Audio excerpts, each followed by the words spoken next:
Rachel? Dr. Malik? Follow me. I never asked where you found him. On a beach near Shoreham, he was muttering incoherently. With a bottle in his hands. Toxicology tests are normal. Seems he hasn't been on the source. Then he really isn't himself. There's no disease, no brain damage. Scans are normal. We think it's some sort of deep psychological trauma. He's talking a lot, or perhaps ranting would be a better word. He sent me a long email, most of it gibberish, but some of it, well... Describing strange lands, strange civilizations? Yes, one country was populated by very thin people and Dad was ostracised for being overweight. In another place, everyone was hideously obese. And he was labelled anorexic? He's having some sort of identity crisis. Jamie wasn't there for any of mine. Sorry? Nothing. Here we are. Room 16. A visitor for you, Brian. Rachel? Brian Gulliver's Travels by Bill Dare, starring Neil Pearson and Mariah Gale. This week, Gelbetia.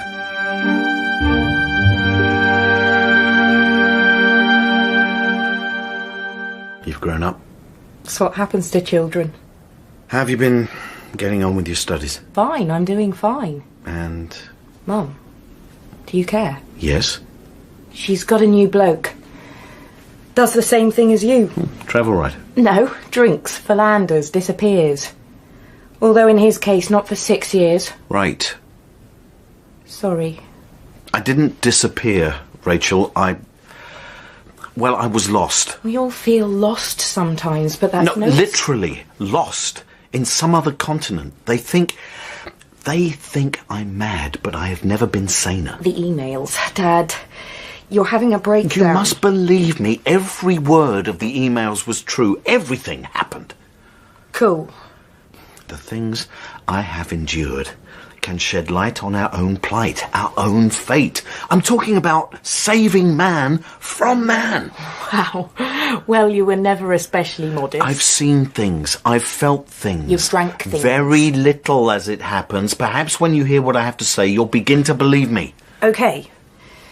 You wrote that you ended up somewhere totally unfamiliar. Yes. In an unidentified country. Continent. Unidentified continent. But where, Dad? South America? The Caribbean? Clafrenia. Clafrenia isn't on any map. It's not on Google Earth. It's not on Wikipedia. Not even EasyJet goes there. That's the point. This is uncharted territory, unlike any place you've ever seen. All the trees were blue. And the sky was a strange lattice of green and yellow. What are you... Notebook.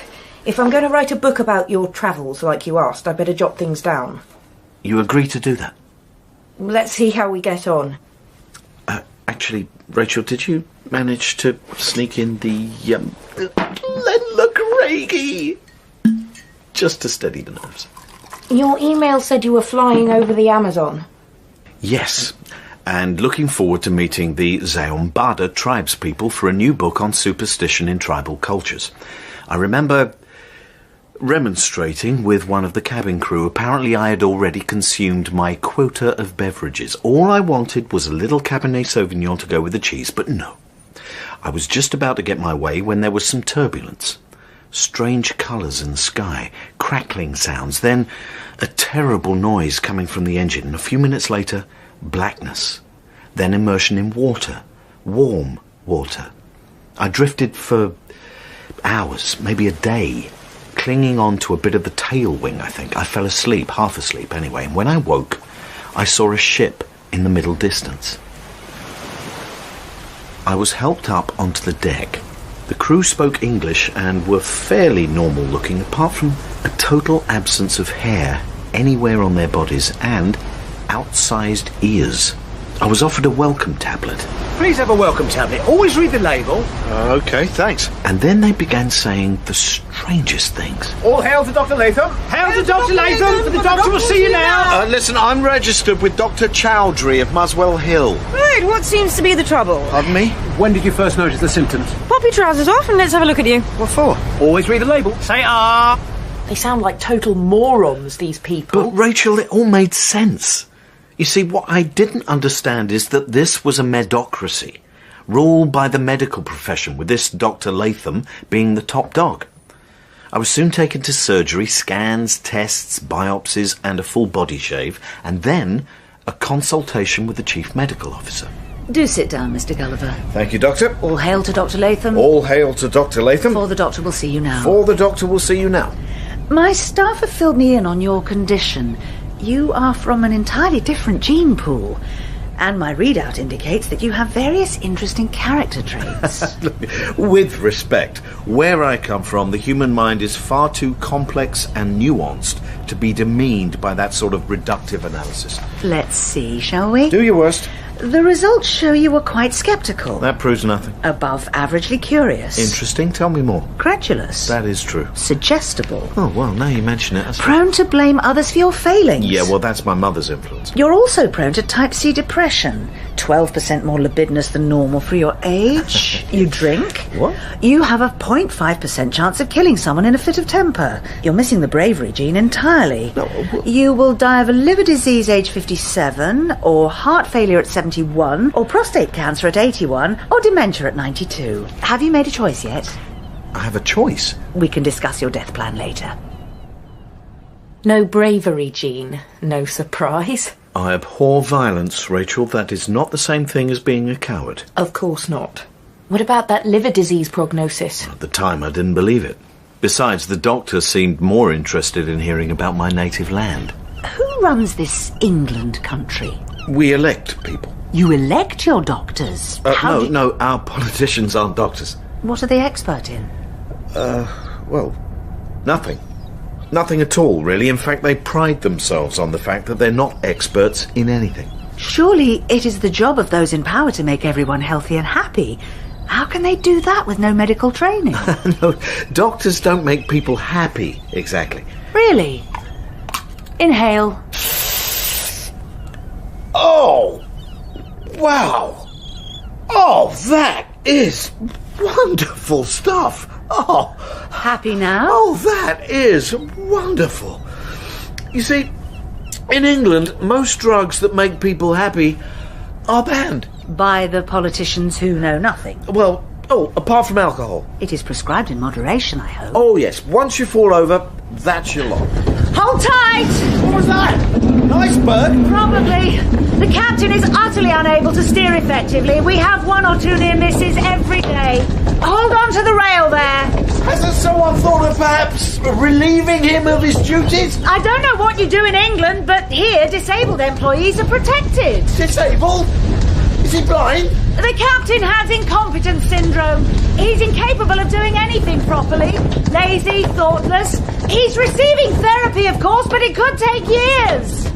Incompetence syndrome? Rachel, I was to discover there was a syndrome for absolutely every possible human condition. A nation of hypochondriacs. A nation of extremely advanced medical science. If you were late for an appointment, then all you had to do was produce a doctor's note saying that you were a sufferer of compulsive lateness, and all was forgiven. If you made the appointment on time, but hadn't bothered to do any preparation, then a useful fellow called effort deficit syndrome would get you out of jail free. It's a truly marvellous society in which the terrible scourge of individual responsibility was banished forever. But surely they were trying to find cures for all these syndromes and disorders. Oh, certainly, and it was big business. You wouldn't believe some of the television commercials. Hello, I'm Dr. Fenton. Are you standing in a queue right now? You may be feeling impatient, frustrated, even angry. That anger could one day turn to violence. But help is at hand. Many sufferers of queue frustration disorder are now leading happy lives, queuing for hours without the least sense of wasting their lives away. When I asked my doctor about queue frustration disorder, I worried that I would have it for life, but she soon put me on a 9-year course of talk therapy. I now realise my anger was all to do with childhood experiences, and I now enjoy queuing. It even works in waiting rooms. In fact, I sat in my doctor's waiting room for 7 hours last week without experiencing the slightest sense of being held in contempt. Warning, QFD treatment may make your condition worse, not better. Treatment may take up to 10 times longer than the sum total of all the queues you'll ever be in, and could leave you bankrupt. How extraordinary, and a total con. It's medical advancement. Do you ever feel vaguely melancholic when you look out on a cloudy day? I do, but Mum actually has seasonal affective disorder. Not much more absurd than Q frustration disorder. Oh, come on, it's completely different. Then why didn't anyone have it before 1975? Because it hadn't been properly identified as a condition. But how many more conditions are they going to identify? The condition of feeling a bit down because the daffodils are fading? Carry on with the story. Story? Your experiences. Oh. Well, once the ship had recovered stability, the consultant started handing me bits of paper. Here are your prescriptions. Yeah. Bananas, apples, cottage pie. What is all this? In Gilbertia, one obtains food only by prescription. You're joking. In your England place, they allow over-the-counter nutrition. We eat what we like. Sure, we give them guidelines. 5 vegetable portions a day, 3 portions of whole grain, 4 units of alcohol. We used to give advice in the old days, then it turned to guidelines, then voluntary codes, then statutes. I'm sure that as your country becomes more advanced, the guidelines will become binding universal laws. So in a few years, we could be legally required to eat a bowl of muesli for breakfast. Or whatever suits your nutritional needs as determined by the local medical council. It's for your own protection. How absolutely terrifying. Oh, not again. Hold tight. Attention! Attention! Due to a monumental cock-up, the captain, who is a recovering incompetent, has crashed the ship into a rock. He is terribly sorry and will make every effort not to relapse again. Meantime, please, abandon ship. Women and hydroboats first. Help! Where are the life jackets? There aren't any. The chairman of the shipping company has chronic absent-mindedness syndrome and didn't install any. Lifeboats? Not a chance. I suggest you swim for your life. Help!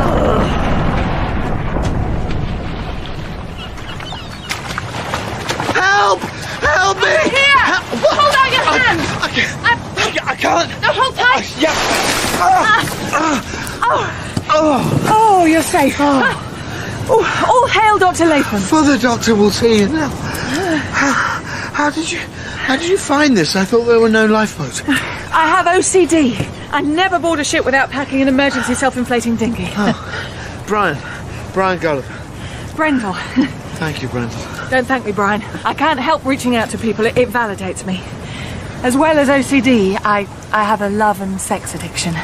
Oh, that's very, handy. Well done, Dad. A middle-aged divorcee is rescued by a young woman with a sex addiction. Did she also have a stash of single malt? Sadly not. Did she look anything like that young researcher you had that affair with in Delhi? Don't believe everything your mother tells you. But I have to believe everything you tell me, no matter how incredible. You don't have to believe me, Rachel. Carry on, Dad. I'm listening. Well, after a gruelling battle with the waves, we arrived on shore, and Brendel showed me a typical high street. This is extraordinary. There's a chemist, a gym, a chemist, a gym. It's all chemists and gyms. What's it like in England? In England, every other shop's a hairdresser. How do you do your legal minimum exercise without lots of gym? No, we don't have to exercise. Obviously, the doctors say we should do 20 minutes every day, but no one does. Least of all the doctors. Well, you're permitted to lead a completely sedentary life if you so choose. No. And yet you were saying recreational drugs are banned. There's an army of people running towards us. The jogging detail. Back to the wall. If you miss your exercise, the health police force you to run a mile. Keep off at the back! Faster! Slackers will be diagnosed with exercise phobia and sent to the psychiatric unit. All hail Dr. Latham! The doctor will see you now! Can I trust you, Brian? Of course. I'm from Surrey. Everything you've told me leads me to believe you're one of us, which is why I've brought you to this door. Door? It's a wall. Move this brick here. Oh, impressive. Oh, careful, it's a bit slippery through here. You sure you locked the door behind you? I'm sorry. I shouldn't make fun of your OCD. No, I don't have OCD. I said that to make you think I was normal. Right. Is it normal to have OCD? Here, it's normal to have a number of different complexes, syndromes, diseases, allergies, phobias, addictions, conditions, disorders. Right, and the sex and love addiction? Oh, that was a lie, too. So, when you kissed me on your dinghy, it was a genuine feeling of passion? No, dear me. It was all part of the act, to make you think I had a syndrome. Right, well, that's great. Good. Well, since you thought it was part of my illness, you should have stopped me. I was going to, obviously. The fact that you didn't confirm my belief that you could be one of us. Yeah, look, who is us? Because I'm quite confused. Here we are. The entrance to the inner chamber. All hail Dr. Latham. For the doctor will see you eventually. It's the password. A twist. Clever. Brendel? I brought the new recruit. Recruit? The network has been expecting you, Brian. I am Grenmat. All hail Dr. Latham. We despise Dr. Latham here. Come and meet the others. Lights. We are healthy and proud. Down with the medical elite. Overthrow the white coats. Will you join us? I'm not sure what you stand for. We believe that some people are actually healthy. Well, that's pretty obvious. How can everyone be ill? But in Galbetia, everyone is diagnosed with something. This is so the curing elite, the doctors, the medicrats, can suppress us with regimes, treatments, medications. Well, to be honest, Grandma, I was rather looking forward to being pampered and looked after. You realise that the reason there are so many conditions is so that the rulers can make money out of them. Really? Make up a new ailment, convince people they've got it, then sell them the cure for a hefty sum. Every time a new condition is created... You mean identified? Created? Someone somewhere makes money from the cure. But the great thing about having so many conditions and syndromes is that you're not responsible for anything. Everything can be blamed on a complex. I must say, I'm loving it. You haven't seen the dark side. The dark side? You want to live in a land where theft, rape and violence can flourish. It wasn't me. It was my condition that did it. I must admit, I'd not seen that side of things. Welcome to the resistance movement, Brian. But resistance movement sounds a bit dangerous. Can't I... Yeah. What on earth? It's part of your initiation. It looks like chocolate gatto. Eat. But if you're not sure you want to join yet, you can... Gatto? I haven't had gatto in years. Oh.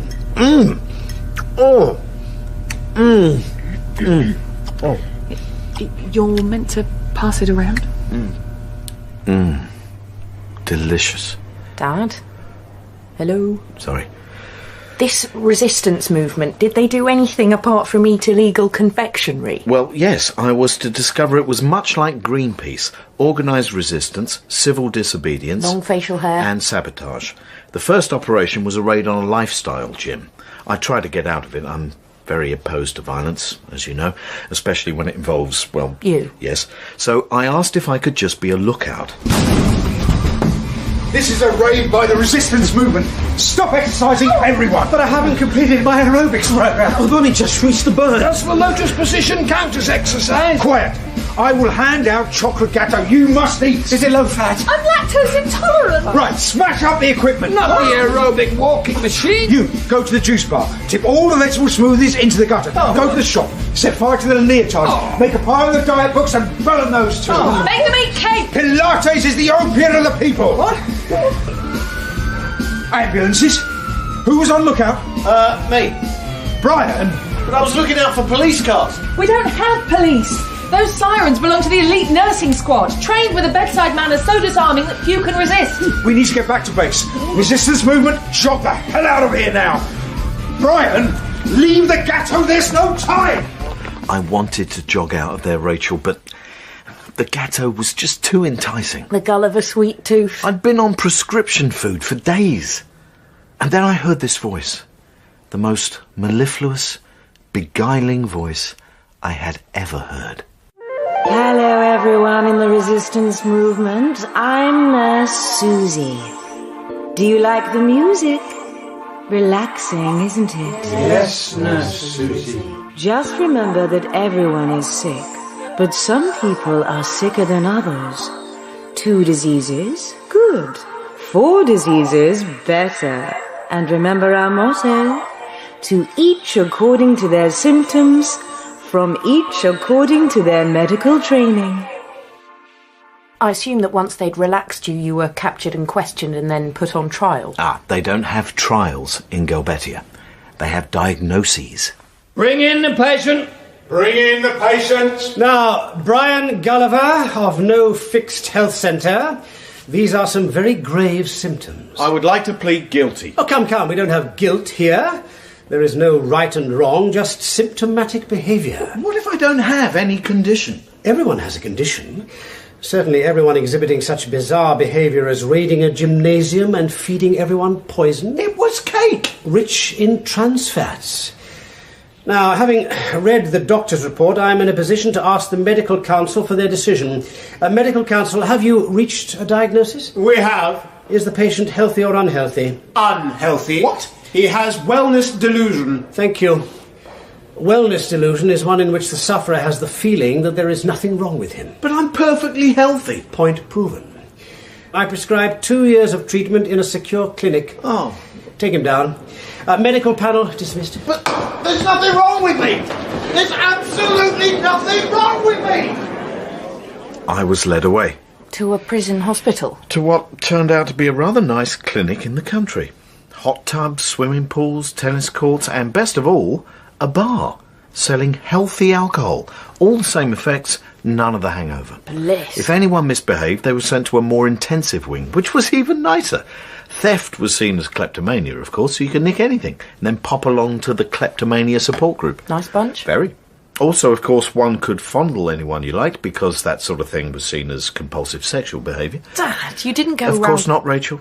But some people did. In fact, I was frequently on the receiving end of the wandering hand.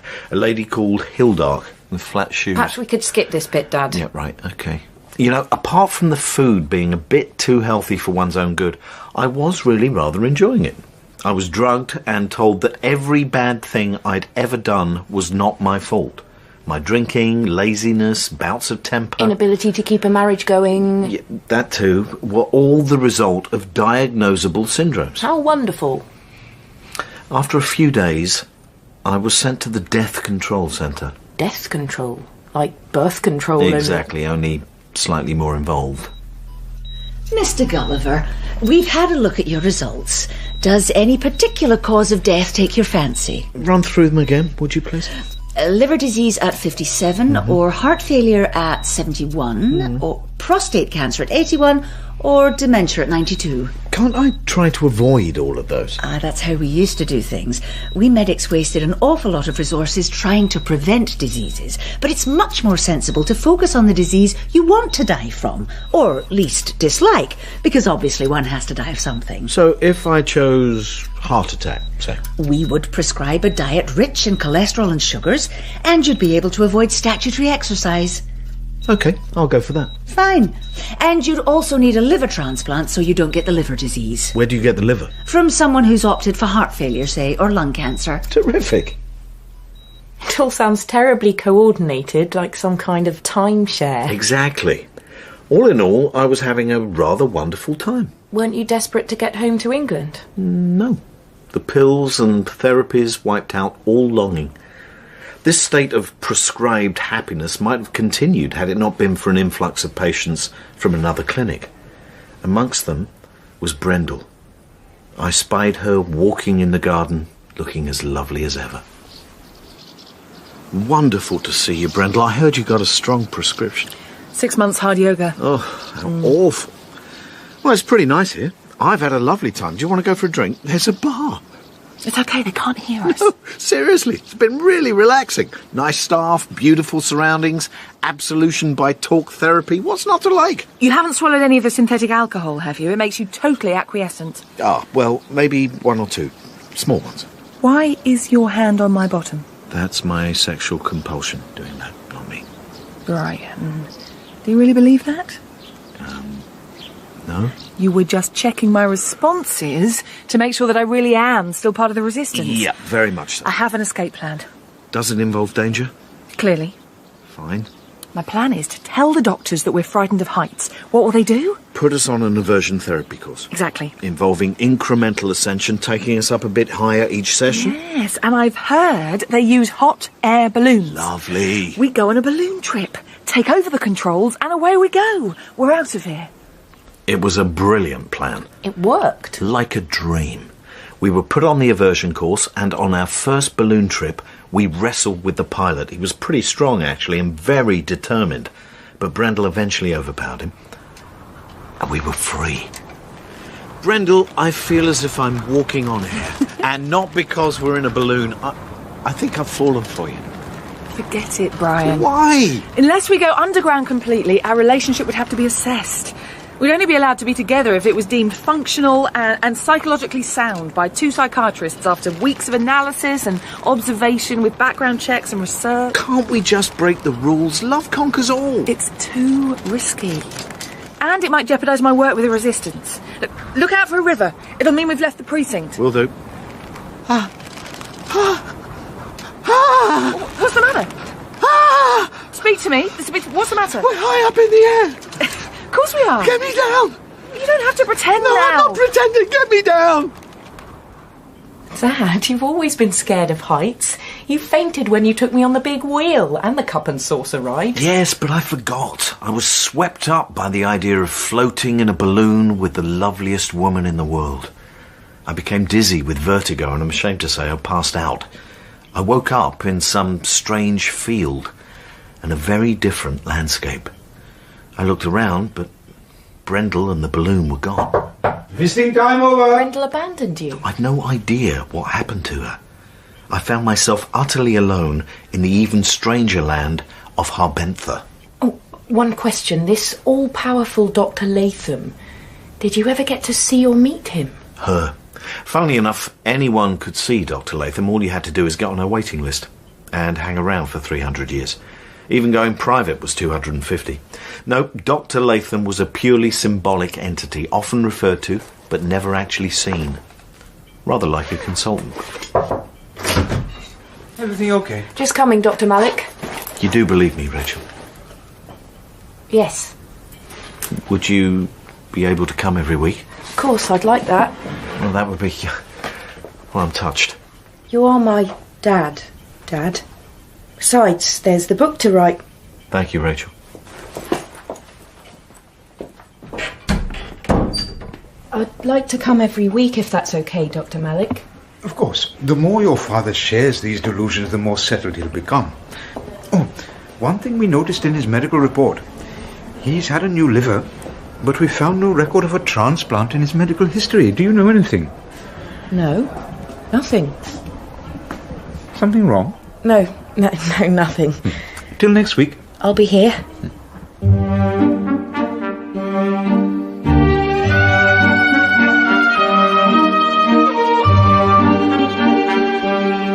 Brian Gulliver's Travels was written by Bill Dare. Brian was played by Neil Pearson. Rachel, Mariah Gale. Dr. Malik, Paul Bhattacharjee. Brendel, Catherine Jaques. Clipton, Jane Whitinshaw. Other parts were played by Sean Baker, Sam Dale, Nyasha Hatendi and Sally Orrock. The producer is Stephen Canny.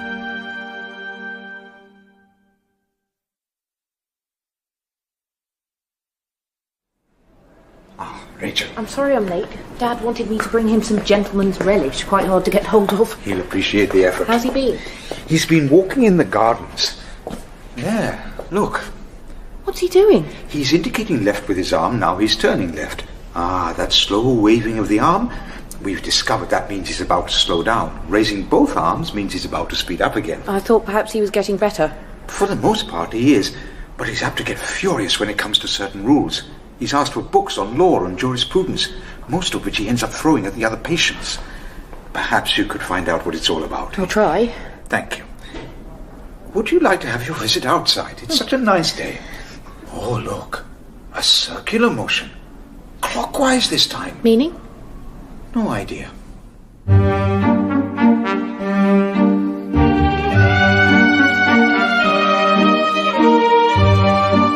Brian Gulliver's Travels by Bill Dare, starring Neil Pearson and Mariah Gale. This week, Gerardia.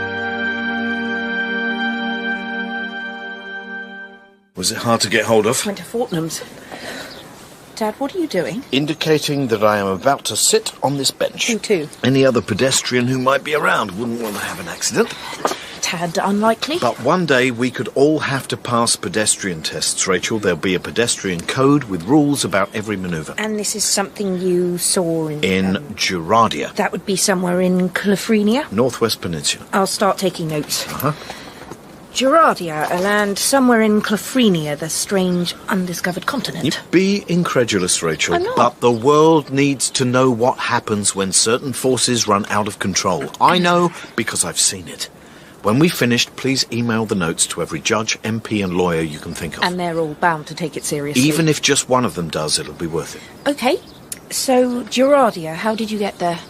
All I know is that I was lost. Again. But totally this time, trekking through this completely featureless landscape. Just when I thought I might have my bearings, a blinding blizzard started up. It lasted for an hour, maybe 2. And when it finally cleared, I could see that I was on a side of a hill overlooking a small town. Yep. Exhausted and quite disoriented, I headed down in search of a pub. You thought you were back in England? No. There was something about the brightness of everything, the smallness of the houses, and a complete absence of litter that told me I wasn't home. Sure enough, as I began to make out figures, I could see they were all quite small. None more than 4 feet, slow-moving, with pointy chins and very odd ears of every shape and colour. But the weirdest thing was that everyone was equipped with indicator lights, brake lights, and a helmet. I realised that people were staring at me. Because of your height? And I was to them walking erratically, not following the pedestrian code. And no indicator lights or helmet. I thought it best to stroll along a quiet alley, and that was a mistake. Almost immediately, I was confronted by a yob thrusting a blade. Oi, you! Here's your money. I don't have any money. I just have a few important documents and nothing else. I'm not from here. Come on, here's your money. No, I simply don't have any, and if you don't leave me alone, I'll think of something. And then he just walked away. You see, I have a certain natural authority. And you were 2 feet taller than him? That too. Anyway, I decided to turn back towards the main street where I saw a couple of policemen. Excuse me. Excuse me. Someone just tried to mug me. I can give you a detailed description. Purple elliptical ears. Yes. He's at the station. Well, I expect you'll want a statement. More than a statement. A confession would be nice. A confession? You can tell us all about it in the interview room. Hands together. Yeah, but I was taken to the station. They knew you were the victim. In Gerardia, the word victim can mean many things. And so the questioning began. We'll ignore the offences of walking without due care and attention, not indicating left... Failing to supply a pedestrian licence when requested. No crash helmet or indicator lights. I was just strolling along the pavement. Now then, you say that this mugger demanded money. And you didn't have any. That's right. I just have a few documents. You see, I've been lost for years. I seem to be carried from country to country by forces beyond my control. You were wandering the streets without sufficient funds to hand over to bandits. What do you mean? The mugger was traumatised. Well, I'm glad. It should teach him a lesson. By not having any cash, you have undermined his self-esteem and hurt his feelings. I don't care. He had a knife. He's pressing charges. You're joking. See it from his point of view.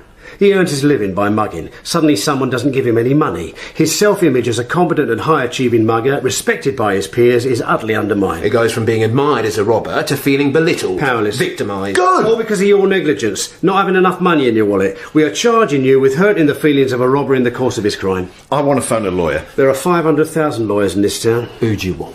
Hang on. How big is the town? About 1 million people. So every other person is a lawyer? Just about. And they've all got more work than they can handle. That's why I took to policing. Didn't want to take on all that hard graft. I'm naturally lazy. Still, I'm going to sue my employers. What for? It's all in the new Indolent Persons Employment Act. Any employer has to make adequate provision for those employees of an innately lazy disposition. Failure to do so could result in a compensation claim. I should get enough to retire. Me too. This is preposterous. There's the phone book. Find a lawyer. The word preposterous makes you sound incredibly pompous. I had every right to sound pompous. So you huffed and puffed and found a lawyer? I did.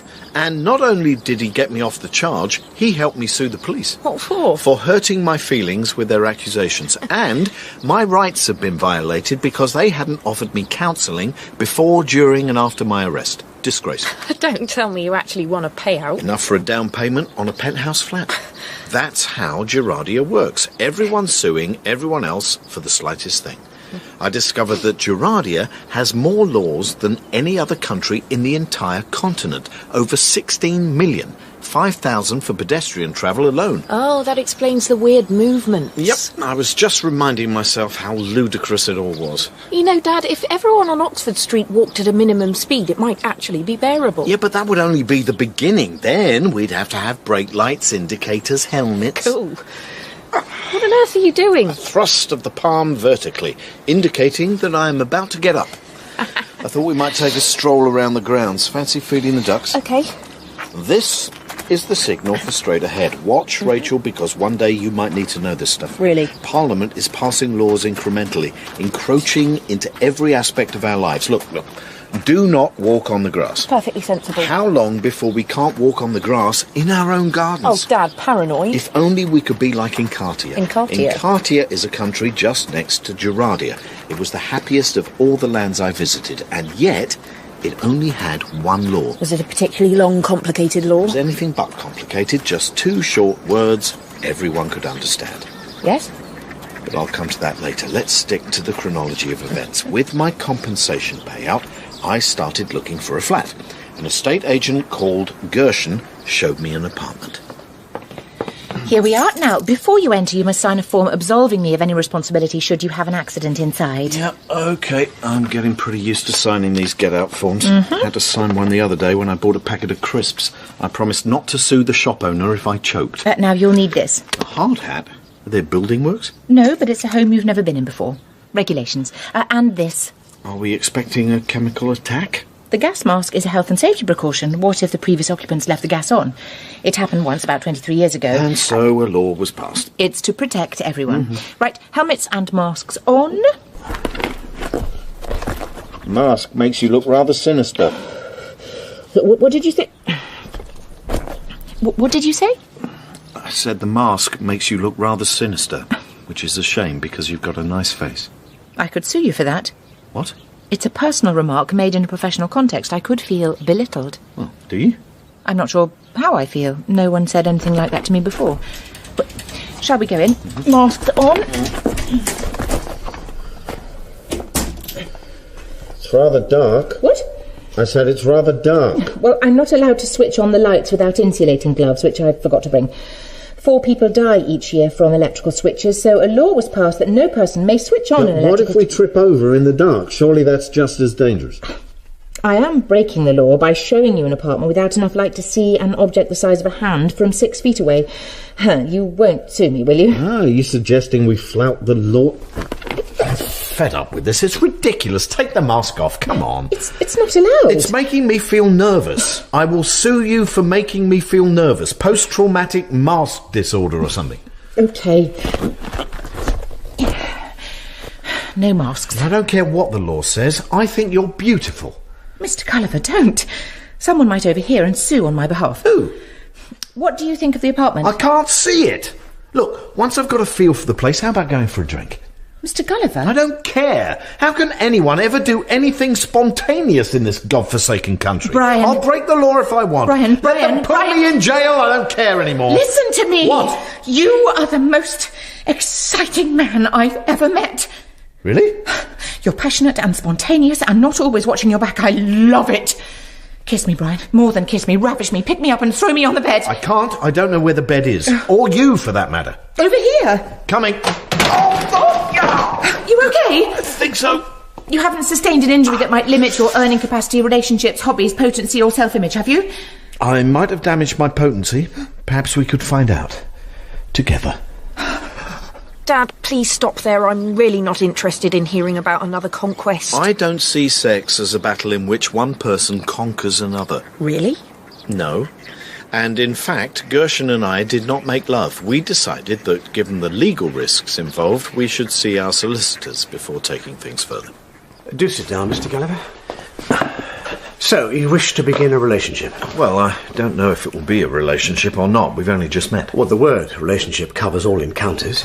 The short and intense, the long and torrid, the deep, complicated and confusing, the brief and unchallenging, the holiday quickie, the spiritual meeting of minds, the comforting asexual companionship. What's the most basic relationship? Well, the very simplest of all is nodding acquaintance. I think we'll want to do more than nod. Do you have any nodding acquaintances at the moment? Yes, the lady down the road, the man at the grocer's, the postman. May I have a look at the contract? Contract? Well, before completion of a nodding acquaintanceship, a contract will ensure that both parties honour their obligations to nod and smile when required. Can't they just feel it? If only one could be so trusting. It all seems fine at first. You nod, they nod. What could possibly go wrong? But years down the line, people change. One day one person nods and the other doesn't. It happens. 1 in 3 nodding at acquaintanceships ends with indifference. So what? Well, without legal protection, you could be left feeling slighted, with no recourse to compensation. I don't think I'd mind very much, to be honest. But what if they minded? You could be taken to court. Best have it all sit down in writing, just to be safe. Look, I think I'll take my chances with the nodding and smiling, thanks. Live life on the edge. But, the relationship I've come to discuss is rather more intimate. There are 62 relationship grades to choose from. Here's a brochure. How am I meant to pick? We'll start with the broad categories. The variable relationship, the fixed relationship, the discounted relationship, which means it changes from casual to serious in 2 years with no penalty if you withdraw early. No pun intended. This is all rather strange, Dad, even by your standards. You've heard about the idea of introducing laws for cohabiting couples? Yeah, but that's completely... Not so very different. 2 people who decide to live together may have to sign documents. Well, what if they only live together for a fortnight? Well, obviously there has to be some sort of minimum. Or what if their relationship gradually becomes platonic? What if 2 flatmates start as friends and then gradually over the years become lovers? At what point does the law become involved? Their first date? When they first kiss? When they first make out on the sofa? When they first spend the night in the same bed? And what's the law doing meddling in people's private lives anyway? Actually, Dad, I think the law should intervene just as they spot each other across a crowded room. It'd make getting off a lot simpler. That day may come. Really? So, you got a relationship contract? Nope. First we had the legal searches. Like in conveyancing? More like our CRB. We got affidavits from previous partners to prove we weren't abusive, neglectful, or did things like leave underwear in the sink or forget to put the remote control where it's supposed to go. It's all a bit anal. Did you pass? Well, I lied a bit. After several months of legal wrangling, we embarked on a relationship of category 19B. Casual fling with optional long-term extension. Cool. But we weren't happy, Rachel. The long arm of the law reached into every aspect of our lives. Would you like an early night, Brian? If this is a request for carnal activity, I will need a consent form. I filled it in. It's by the bed. Could you do yours? Oh, it's so complicated. It has all the clauses about when you can change your mind, how much notice is required, the cooling off period. It's a minefield. I called a lawyer. You did? He'll be here in half an hour. To do what? Well, he'll make sure we follow the correct legal procedures. He's going to watch us? Yes. Or she. Just in the corner of the room, very discreet. I can't do it while someone watches, and what if they intervene? It'll only happen if we contravene the Sexual Procedures Act. Gershon, I'm really not sure if I can cope with this anymore. You need a drink. Are we within the permitted home drinking period? It started 2 minutes ago. I'll have a whiskey, please, no ice. Only beer and wine. The spirits hour isn't till 8. I'll have a beer. There is something we could do. We could escape to Encartia. Encartia? It's a sovereign island in western Clafrenia, formerly a colony. Do they have the same poxy laws as here? They only have one law. Which is? They say this law is just 2 simple words. No one knows what they are. They've been lost in the mists of time. But just one law? That's brilliant. Let's go. It's not that easy. There are so many emigration rules. Processing them could take years. The only way might be to bribe someone to take us on a boat. Fine. Let's do it. We'll need a lot of money. Hey, someone gave me a funny look at that dinner party the other day. Marthy and Dentana's. Do you remember? The woman with the gummy smile didn't like one of my jokes. And? Well, I could sue her for making me feel a bit uneasy. And with the compensation payout, we pay someone to take us to Encartia. We need a lot more than a small case of ruffled feathers. We need something big, really big. Okay. I've been researching employers who have a reputation for bullying. Right. Why? Well, if I can get a job with a bully, then, after a certain period of being You bullied... take them to a tribunal, he or she settles out of court. Quite a hefty payment that could be. Easily enough to make our escape. It's a plan. The only thing, it's not that easy working for a bully. I suppose it could be really belittling, humiliating. No, I mean, it's not easy getting a job with one. A lot of people are onto the same game. Bullies in Juradia tend to have piles and piles of CVs on their desk. Also, to get a really big payout, I'd have to put up with being bullied for quite a long time. Right. Well, the sooner you start, the better. Dad, this is an appalling scam. It's their system, and if a system stinks, then one has a right to abuse it. No, you have a duty to change it. And what's wrong with protecting people from sadistic thugs? Rachel, you seem to have bought the idea that it's just bullies who are dysfunctional, and people who put up with bullying for years are totally healthy, instead of the feeble doormats they are. Have you been reading the Daily Mail? The meek shall inherit the compensation. Or Mein Kampf? I have been reading Historia Placitorum Coronae by Sir Matthew Hale. published posthumously in 1736. Fascinating. It's not John Grisham, but it's a perfectly readable legal text. I'm just saying that sometimes it takes two. So this Gershon lady got a job with a bully? Mm-hmm. And quite a notorious one. She stuck it for a month, but then decided that to get a bigger payout, she should stay another 2 months. I'm beginning to feel sorry for the bully. Oh, no, he was delighted. He sued his firm for failing to send him on an anger management course, got a massive settlement. So with your hard-earned payout, you fled to this land with one law? Mm-hmm. We found a boatman to take us to Encartia. Took 2 days. The moment we stepped onto land, we breathed deep the air of freedom.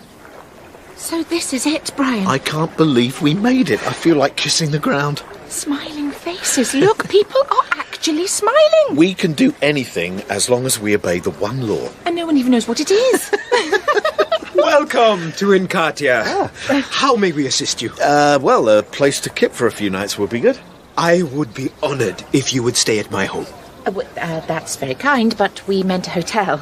Why pay for a hotel when my home is free? Oh, you could stay at mine. Oh, mine. Mine. Well, okay, how about yours, since you were first? It would be a privilege. My house is a 20-minute walk away, but we can hitch a ride if you prefer. Hitch? In Encartia, everyone is friendly. So getting a ride should be very easy. I'll go to the corner there and flag down a car. See you in a moment. Okay. Do you think he's going to kill us? He hasn't asked for any criminal checks or documents. It's making me nervous. He's probably got a scam going. Let's cut loose. When he's not looking, we can run up that road and lose him, okay? Now.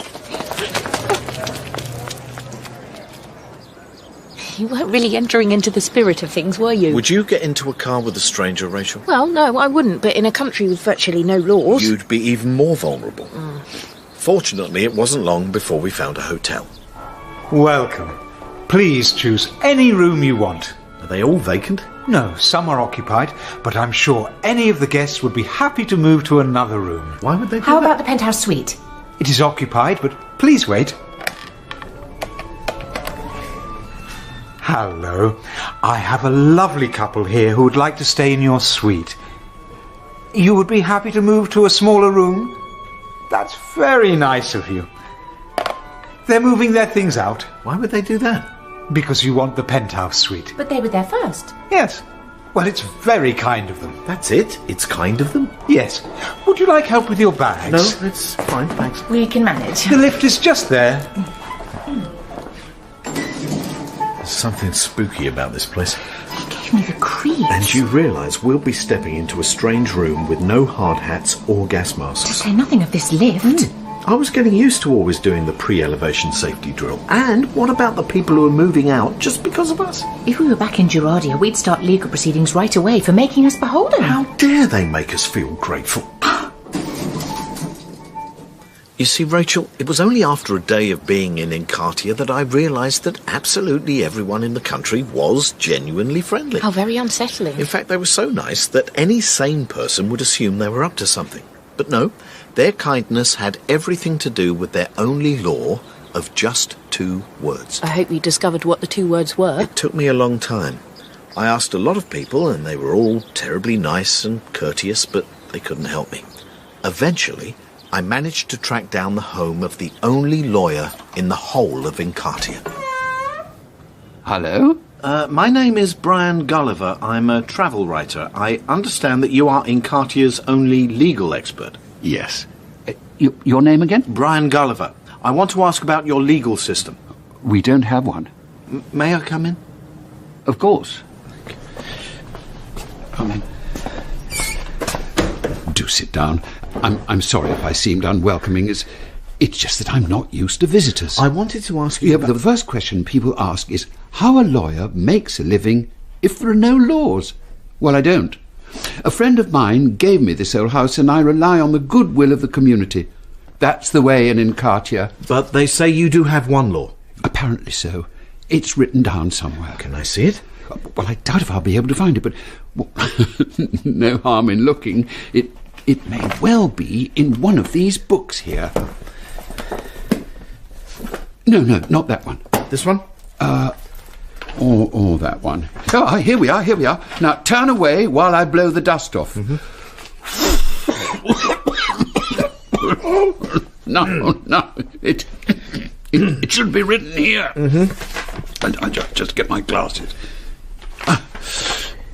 Here we are. Emeritatus. Well, that's just one word. What does that mean? Well, it's an ancient language used for legal documents. I can only assume that in modern translation it'll be 2 words. I have to check what it means. In the dictionary. I'm afraid this one's even dustier. Okay. Here we are. Emeritatus. Translation has 2 words, just as I thought. And they are? Well, I'll have to take my glasses off as the type is a little larger in this tome. My glasses are just for small print. Well, here we are. Mm-hmm. Well, well, well. Of course, it's not really surprising. What are the 2 words? Emeritatus, the only law in this land, translates as...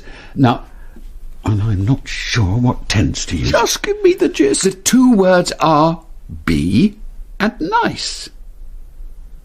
Be nice? That's the only law? Be nice. What other law do you need? Well, that's ridiculous. How can everyone be nice all the time? But haven't you found that to be the case? Well, I suppose I have. But how can such a law be enforced? As nicely as possible. No, but say I flouted this law. Started taking things that didn't belong to me. Harassing women. Playing my MP3 too loudly on the bus. Then someone will ask you very nicely to stop. And if I refuse? I've no idea. It's never happened. You see, Rachel, everyone was nice all the time. What other law do you need? That'd work fine in a world without sociopaths, psychopaths or bankers. Or publishers. So everyone was nice. You must have had an absolutely lovely time. We did. People were so generous, so kind. We wanted for nothing, feared no one. It's a wonder you ever left. Was there a whiskey shortage? No. When I returned from the lawyer, I told Gershon about the one law. She had a perfectly understandable reaction. We can do whatever we like. No one can sue us because that wouldn't be nice. We'll never be taken to court. We can live like kings. Brian, let's push to the front in queues and throw litter in people's gardens. Let's get drunk and noisy and vandalise something and go up to fat people and say it's not your glands, it's greed. Oh, I've always wanted to do that. Dad, tell me you didn't abuse this wonderful country. The temptation was too much. Rachel, I'm deeply ashamed to say we spent that weekend in an orgy of rudeness and mild cruelty. Parents with screaming toddlers were insulted, traffic wardens lightly slapped, anyone who walked too slowly was elbowed aside, people dithering in checkout queues were introduced to Gershon's right fist. Happy days. There was one law and you broke it. Do you have any idea how hard it is to be nice all the time? Besides, we fully believed that if the people were truly nice, they wouldn't mind a bit of rudeness. But they got us in the end. Good, I'm glad. Hang on. How could they punish you since that wouldn't be nice? The kindly lawyer paid us a visit. Thank you so much for sparing the time to see me. I hope I'm not interrupting anything. Not at all. It's fine. You see, Brian... Gershon, I so hate to be the one to tell you this because we Incartians try to be as generous as possible to all visitors, but I'm afraid you haven't been very nice. Well, sadly, I must ask you to consider whether Incartia is really the place for you. Look, can I don't think that's a very nice thing to say. I'm trying to be as kind as I can in the circumstances, but I would ask you to consider whether it might be appropriate for you to move to somewhere where regulation and mutual suspicion are the norm. You'll be happier there, I'm sure. Well, I'm not sure. We've only just Now, arrived. can I give you a lift to the border? There's a little send-off party and some of the townspeople have baked a little cake. There's even some bunting and the local choir have been rehearsing a goodbye song just for you. We're so sorry things haven't worked out this time. Perhaps you can come again when you've gained some trust and selflessness. You see, Rachel, they couldn't have been nicer. I could cry. Even Gershon shed a tear. Well, almost. And we could hardly refuse to leave with all the trouble they'd gone to. The choir was lovely. Tragic. You find paradise and you're booted out for being a complete and utter... Utterly unable to adjust to the new cultural regimen. That as well. Dad, what are you doing? Indicating that I'm stopping. Reliving these experiences can be quite draining. I need to rest. Of course. Dad? Yep. I hope my visits are helping you relax and feel more normal. Yes. You're the only one who believes any of this, and it calms me. That's what I'm here for. My experiences could be of great benefit to mankind if only they'd listen. Right. Send the notes to the lawmakers, otherwise Britain will soon have more regulations than it has idiots. I will. Well, enjoy your gentleman's relish. Thanks, but should it fail to live up to my expectations, you will be hearing from my solicitors. That wouldn't be very nice of you.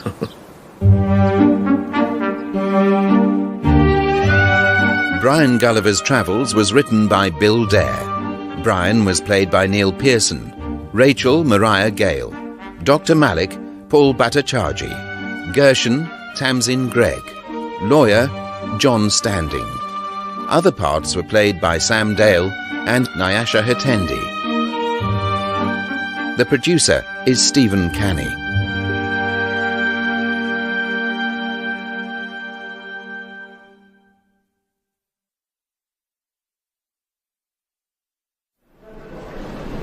How is he today? Fascinating as ever. I think I'd prefer my father to be one of your less fascinating patients. He keeps taking off his wedding ring, putting it back on again, uttering marriage vows, cursing. Perhaps his failed marriage has come back to haunt him. I suspect it's something he experienced on his travels.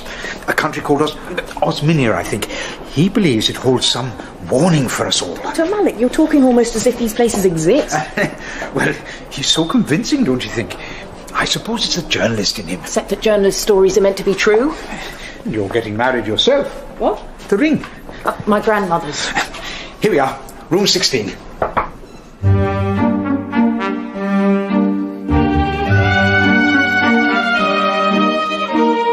Brian Gulliver's Travels by Bill Dare. Starring Neil Pearson and Mariah Gale. This week, Osminia. Dad. Hello, darling. How have you been? No, I want to know what you've been up to. You're never very interested. I was. You disappeared for 6 years. Lost, Rachel. I was lost. In a continent no one believes in. You believe me, don't you? Yeah. That's my one comfort. So, any boyfriends on the horizon? Serious ones?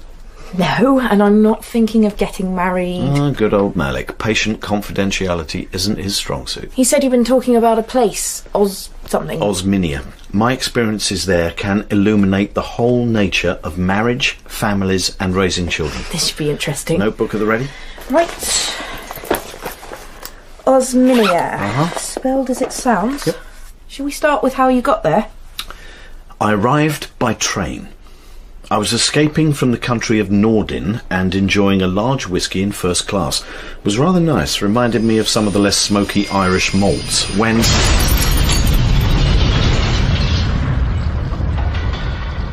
The last thing I remember was hurtling forward onto the seat in front, then blackness, silence.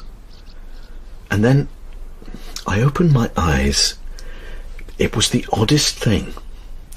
No sign of a train, other passengers, nothing. I walked, a mile or so to a town.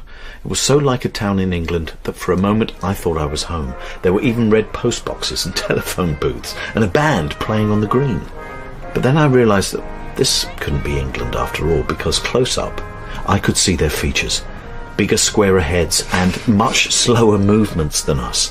A crowd of children gathered round me. Well, to them I must have looked very different, and I thought they'd attack me or throw stones, but they were polite and courteous.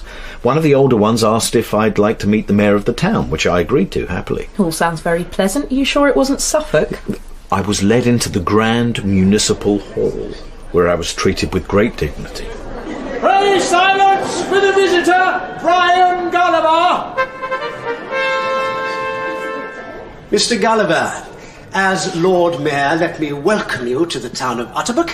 These, ladies and gentlemen, are the great and good of the community. It's a great honour, Your Worship. You come from a strange land of which we have not heard. It must be many oceans from here. England. Describe this England in one sentence. One sentence? That's rather difficult. Well, I can describe Osminia in one sentence. Bloody marvellous! Okay. England is pleasant, challenging or ghastly depending on your social class, home life, and whether you happen to live in a good catchment area. Ghastly. What does this mean? Unpleasant, horrid, nasty. Don't you have any of these words? Yes, but used so rarely one forgets. They were common in the old days, but now everyone is happy. Happy, happy, happy! Happy, happy, happy! What changed things? The greatest change to our society took place 320 years ago when, at long last, we outlawed the barbarous, cruel acts of child labour, witch hunts, bear baiting, torture, slavery, racial oppression, and, above all, the primitive practice of marriage. You banned marriage? Oh, I know what you're thinking. Why did we ever allow it? But to our shame, we let lovers marry each other, and even worse, we allowed them to have children despite the harm it did them. In some countries, marriage is seen as the best environment to raise a child. Yes, primitive Osminians thought that marriage helped children. It seems hard to believe now. May I speak frankly? Oh, please do. Thank you. In my culture, marriage is a lauded, revered, indeed highly respected institution, especially when it comes to raising children. It is believed that children benefit from the security of two parents who love each other and have made a lifelong commitment enshrined by law to love and to honour each other for as long as they both shall live. In my homeland, the traditional family with two married parents is considered a solid foundation on which to build a healthy, happy society. Perverts! Child abuser! Just a minute, please, quiet. Mr. Gulliver is simply expressing the opinions of his fellow countrymen, isn't that so? Well, it's... Clearly you don't believe that nonsense, do you? How illegal is marriage, exactly? Oh, it gets a 10-year minimum sentence. I see. In my opinion, that's not long enough. Mr. Gulliver, please, be my guest for dinner this evening? Dad, I'm quite surprised to hear you talk about marriage so pompously. Remind me, was it 2 affairs or 3? I have made mistakes. At least 2. Oh no, I was forgetting the nanny. But I will defend marriage as the moral backbone of society whenever I'm not threatened with a 10-year prison sentence. Has the decree Nice come through yet? Rachel. Carry on. You went to the mayor's house. Quite an honour. Yeah. Didn't start well. Hello. Ah, you must be Mr. Gulliver. Do come in. Thank you, Lady Mayoress. Excuse me? Oh, I'm sorry. I thought you were the mayor's wife. I have never been so insulted. What's the matter? Did you hear what he called me? No, I'm terribly sorry. I'm from England, and I forgot your different rules for a second. Mr. Gulliver's not used to our happy ways. This is Sancti. Together we look after our 2 children. I do apologise. You're forgiven, Mr. Gulliver. Brian, please. Brian, call me Donnan. Come through to the lounge. Thank you. So, well, forgive me for asking, but as a travel writer, curiosity is a habit of mine. Please ask anything you like. How did you two decide to have children together? We spied each other across a crowded room.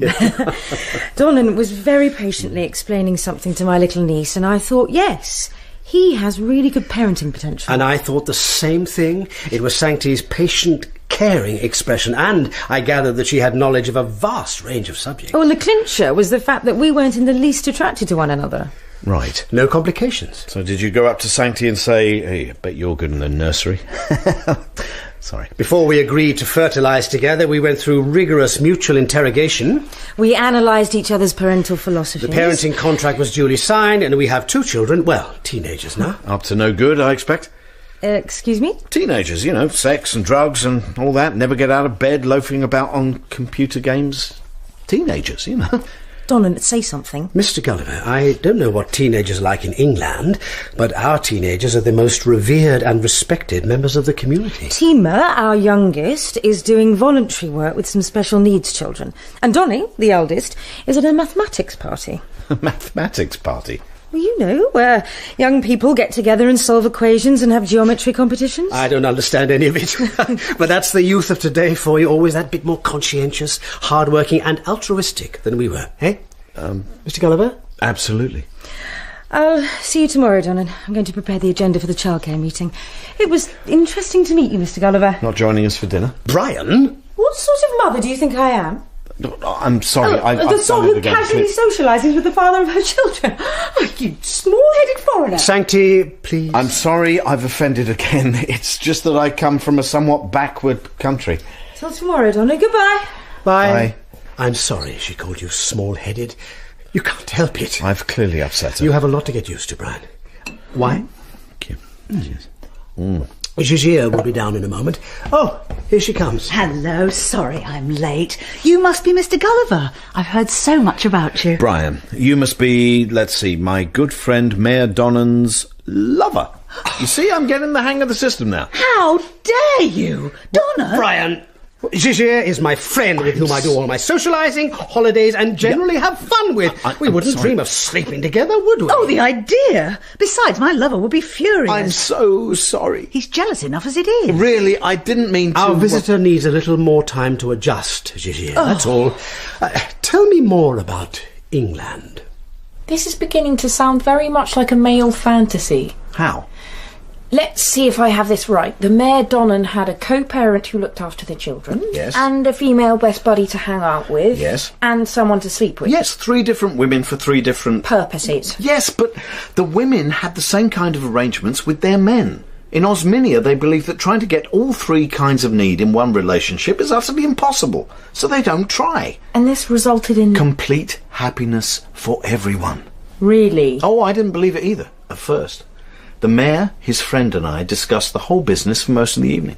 What fascinates me, Brian, is that you seem like a sensitive, intelligent creature, and yet you come from a land in which children are raised quite openly by people who have sexual contact with each other. Yes.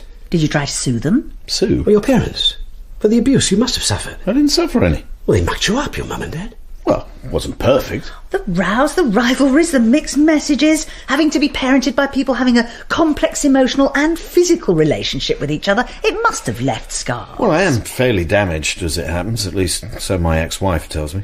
Oh, sorry, not wife. I was never married. No, it's evil. In Osminia, the idea of parents, being intimate with each other is incest. An abominable crime that messes with children's minds. They become embroiled in a relationship over which they have no influence or control. But how do you all conceive? It's done in vitro. Children are far too important to be left to the vicissitudes of romantic love or the even more capricious forces of sexual attraction. Well, I must say, the young people I've met so far seem very happy. Oh, wait till you meet my 2 little angels, who, incidentally, cooked the wonderful meal we've just eaten. They love cooking. It was certainly delicious. And don't you dare try to wash up. That's their favourite part. They may well give us a musical recital before they go to bed. Dad, did you ever meet these perfect teens? Yep, they came in, washed up, and I mean properly. Properly? Yep, wiping the counters, putting leftovers in plastic boxes. You mean they washed up better than I did? They even swept the floor. Gosh. And not a single grunt or complacent shrug from either of them. How nauseating. It would have been a perfect evening. But when I started telling my hosts about our own system of family life, things began to go wrong. How does it work in England? Surely marriage is at least becoming discredited, if not actually banned? Well, not really. You see, I have this friend. He chose his co-parenting partner because he met her at a dance and found her rather alluring. Ooh. Oh, the same force that attracts rats or houseflies. Oh, she was actually the most beautiful, funniest woman he'd ever met. At least for the first few years. And how long did your friend spend deciding if they would make compatible parents before indulging his lust? No time at all. Criminally negligent. Oh, they were students. They spied each other across a dance floor, dated, lived together for a bit, tied the knot, had a lovely baby called Rachel, and they got divorced. How appalling. Divorce is even worse for children than marriage. I couldn't help it. You? I mean... This isn't a friend of yours at all. No, he's got a ring. Oh, gold band. It's not a wedding ring. It's a ceremonial ring for ceremonies such as funerals. But you're not dead. How do you know? I could be a ghost. He's lying. Bring me my ceremonial sword! I come from a primitive culture. Not only did you get married, but you had a child within wedlock. Oh, and to think we just dined together. I'll gather the townsfolk. You are a cold and calculating matrophile. Matrophile? Marriage lover. Are you part of a matrophile ring? No. Did you groom your wife for long? Groom? No. Did you wine and dine her, buy her flowers? Of course. Classic grooming techniques. You will pay for this. Matrophile! What is happening? If the crowd catch you, you'll be strung up. If the police get you, you will be jailed. And I can assure you that matrophiliacs are so hated by other criminals, you might prefer to be lynched. You'll turn me in? To the crowd or to the authorities. The choice is yours. Before I could think, the doors flew open and police stormed in. A blanket was put over my head and I was manhandled into a vehicle as the crowd shouted that hanging would be too good for me. I was in the cell for 3 days before being formally charged with having a child within wedlock. I was such an idiot, Rachel, because it took me that long to realise the bars of the cell were wide enough for me to slip through. Because Osminians have bigger heads. Only by an inch or two, but it was enough. I could just get my head between two of the bars and squeeze the rest of my body through. Really? I was slimmer then. It's this hospital food. Okay. I ran past the police officers who gave chase, but Osminians are much slower and less coordinated in their movements, and I easily outran them. I was fitter then too. Were you afraid of being attacked? I slipped down a manhole cover into a storm drain. The following night I went in search of food. I could hear vigilante gangs roaming the streets. I thought if I kept walking, perhaps I would end up in the countryside where they wouldn't have seen the wanted posters. I came to a clearing, a sort of park, and a little settlement of caravans and trucks with a large tent in the middle. I looked round to see a strange-looking woman with a beard. Bearded lady? A bearded lady or a breasted man. I wasn't sure which. You looking for work? Well, I could use some, unless there's a very generous welfare system. Follow me. I later discovered that she was indeed very much a woman. Thought you might. There were communal showers. True. Clearly none of the circus people had heard of me because they were somewhat removed from society. The bearded lady took me to the circus manager, who took one look at my small head and to them freakishly lithe body and offered me a job. Do you have any skills or assets apart from the freaky look? I can play the recorder. Not well. And I'm pretty good at travel writing. That's my background. So, just the freaky look. You can join our show as the small-headed man. Here, keys to your caravan. He threw me some keys, and that, Rachel, changed everything. I don't get it. You see, he wasn't expecting me to catch them. Was that just luck? Or can you do it again? What? Catching. He was absolutely amazed. You see, no Osminian could catch anything. Their hand-eye coordination was too slow. The manager wanted me to demonstrate my ability with various other items, some paper clips and a ball. Pretty soon most of the circus people had gathered around to watch. They applauded. The manager was stunned. Rachel, I became the amazing catching man. And no one recognised you as the monster matrophile? Not through all the makeup. And oddly enough, my head had begun to grow a little. Must have been the Osminian water or something. Please welcome, all the way from a land called Ing, the amazing Catching Man! Good evening, thank you. Greetings. Watch carefully as I throw this ball 2 feet in the air and catch it again.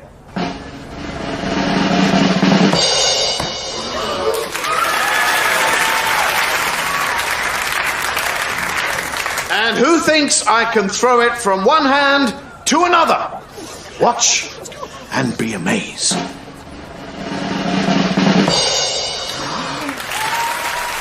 Didn't you find it all rather demeaning? Not at all. I had a unique talent. Something that, quite frankly, put me above ordinary people. I was special. I soon became the star attraction with offers from other circuses, a guest spot at the National Arts Theatre. I even had a spot on daytime TV. Amazing Catching Man, welcome. Thank you, Aroba. First of all, how did you learn the skill, or should I say art, of catching? Oh, it is very much an art akin to ballet or opera. I taught myself as a child. I was a prodigy.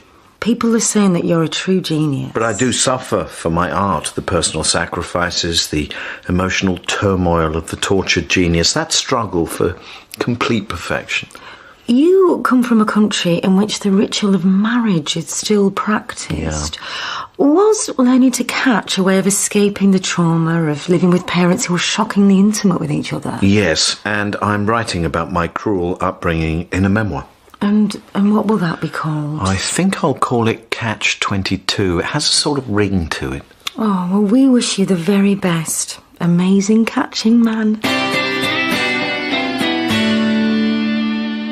You claimed to be a genius. I was a genius, compared to them. So, essentially, Dad, you'd be quite happy if suddenly everyone else in the world was struck down with a disease making them unable to whistle. I would love that. I would be the amazing whistling man. What is genius but the unique ability to do what others can't? You have a unique ability for reductive reasoning. So you, the one-eyed man, was king. Well, not king exactly, but very popular. After my 50th performance, amongst the gathering of admirers by my caravan, there was an especially beautiful woman. At first, I thought she was just a fan. Mr. Catching Man, could I please have your autograph? Yes, of course, of course. The interplay between hand and eye is, well, I've never seen anything quite so skilled. All it takes is practice, talent, and a little je ne sais quoi. What does that mean? I don't know. My name is Tandia. Excuse me for being forward, but I have a proposition for you. Please go right ahead.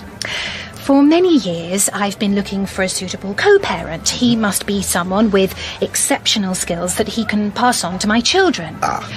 When I saw you catching and throwing just now, I thought, my search is over. Would you consider going through the parenting process with me? Well, I'm deeply flattered, but... I've done a parenting course, a very high score in my final exam. I have a degree in education, no hereditary diseases. Look, I haven't really thought about having another child. I wasn't that good at being a dad. But you can be retrained. Will you consider it? You weren't that bad a dad before you vanished. Thank you. So, on the basis that you could catch a ball, this Tandia wanted to have your babies? Women love a genius. It's quite natural for them to select the highest caliber genes for their offspring. Wish Mum had thought of that. You do yourself down. So, did you agree? I wanted to see if this system of co-parenting could work. And I think you said she was rather beautiful. Yes, by Osminian standards. Do you think that might have had a tiny bit of influence on your decision? A little. I invited Tandia for dinner to discuss the whole process. Did you choose this place? Yes, looked rather cosy. Normally this sort of meeting takes place in an office or a clinic, not a bistro. Wine? It's not permissible to drink whilst discussing something as important as fertility issues, children or parenting. Now, have you looked at a fathering school prospectus? Yes, I was tempted by the potty training course, although to be honest, I'm fully toilet trained already. Was that a joke? Yeah. I want my children to have a good sense of humour.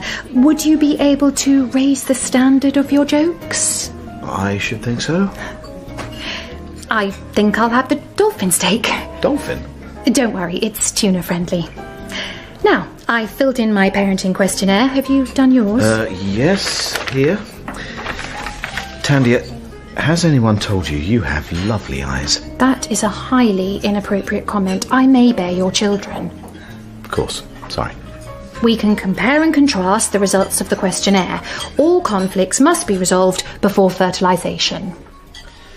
And so I embarked on the long road to parenthood. But not because you wanted a child? No, you're right. I was smitten. She was lovely, and I wanted her. You were promising children, but just wanted sex? No, not just sex, Rachel. Romance, friendship, intimacy. Knowing it was against the law? Love leads us to strange places, often by the nose. But I fought it.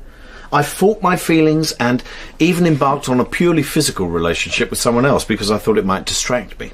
She was quite insatiable and very keen. I'm not sure I want to hear all this. Look, I'll just tell you the bare bones. Malba, that was her name, approached me after a performance. She already had a soulmate and a co-parent, so she was only after sex. But... Is there a but? Dad, you surprise me. You see, whilst I could do something no one else could do, catch and throw, there were certain things in the bedroom I couldn't do. Right, you're just giving the bare bones, remember? Yeah, let's just say that what the Osminians lacked in hand-eye coordination, they more than made up for with a whole gamut of eye-popping feats of gymnastic prowess that left me feeling utterly inadequate. All Osminians have 2 knees on each leg, and a vital part of their courtship ritual is the knee dance. The knee dance? The knee dance. To them, it is the height of intimacy and erotic excitement. How a man performs the knee dance says everything about him as a man and as a lover. It's more important than anything else, and God, I still feel the shame of it. Ashamed of not having 4 knees? There was I, thinking I was physically superior, the great catching man, and suddenly the scales fell from my eyes. I was a pathetic loser. I hated myself. But you'd done nothing wrong. Failure is the inability to do what others can. Rubbish. Failure is not achieving your own personal potential, not being the best at who you are. What on earth have you been reading? Sorry, it's a self-help book. Look, everyone had the ability to knee dance, except me. You seem traumatised even The now. self-disgust sometimes comes back to me, but at least I believed it was my own private hell until, on one of my lonely walks, I wandered into a TV showroom. There was an ad for a tabloid newspaper. In tomorrow's Globe, what the amazing catching man is like in bed. I bedded the catching man, and when it comes to the bedroom, he's no catch at all. In the circus he may be an acrobat, but in bed he's more of a clown. Read my story. Only in the Globe tomorrow. There were various lewd puns about balls in the air, which I won't repeat. But you were still respected for your genius for throwing and catching. No, the crowds began to laugh at me. They called me 2 knees. Well, those that bothered turning up. Somehow their fascination dwindled. Wasn't long before the circus handed me my cards. Well, threw them at me. Did you catch them? Please. Sorry, that was... And sadly, Tandia wasn't impressed by my parenting results. The exam showed I lacked patience, understanding, empathy, imagination, fairness, honesty, moral strength. Discipline, clarity, humour, and there was something else. Oh yes, terrible with crayons. Apart from those things. I was fine, but Tandia had high standards, so she dumped me. I was out on the street again, scraped a few pennies as a street performer for a while before deciding to leave Osminia and try and find my way home. I didn't care if I lived or died. One night I just collapsed onto a bench, and to be honest, Rachel, I thought about ending it all. And then I looked up and I realised that I was on the exact spot that the train had crashed all those months before. And there, right behind me, was the train. It was the same train. What about the crash? No sign of it. I even recognised one of the passengers from before. I clambered aboard, the train moved off, I went straight to the bar and ordered a triple malt, and in half an hour I was out of Osminia for good. So, what are your conclusions about marriage? I remain optimistic. No, I remind myself that only 1 in 3 marriages fold. Would you buy a car with a 1 in 3 chance of it crashing? No. Remind me not to get a lift with you. Yes, marriages fail, just as people fail to climb mountains or sing arias. But we can try, we can strive, and believe we will succeed where others fail. The drunk driver believes he'll succeed where others fail. Oh, Rachel. Others may crash, but not me. The same delusion as the nuptial couple. I'm definitely not getting a lift with you. Your cynicism is undermined by the fact that you wear your grandmother's engagement ring. Catch. Visiting time over. What are you doing? If I could just bend one of my knees this way. Hey, look!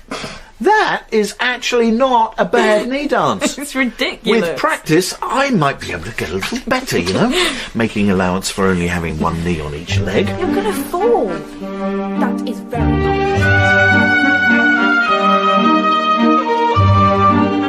Brian Gulliver's Travels was written by Bill Dare. Brian was played by Neil Pearson, Rachel Mariah Gale, Dr. Malik Paul Bhattacharjee, Tandia Joanna Bobin, Jijia Jane Whitinshaw. Other parts were played by Brian Bowles, Sam Dale and Sally Orrock. The producer is Stephen Canny.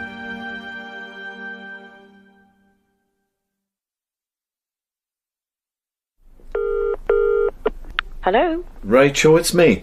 Dad? When you come this afternoon, would you please bring a potato? A potato? A Maris Piper with no eyes on it. Right. Raw. Are you allowed your own food? I won't be eating it. But I won't told they- the nurse I wanted to make potato cuttings as part of my occupational therapy. Right. 1 potato. Maris Piper. Raw. No eyes. No eyes.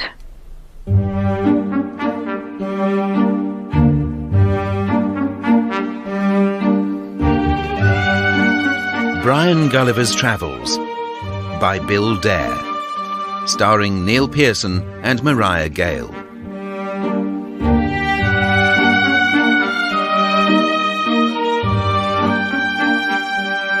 This week, Sham. Any special reason for wanting a potato? It's a little reminder. No eyes, I did check. I've been reminiscing Rachel's strange experiences. Did potatoes feature heavily? Very.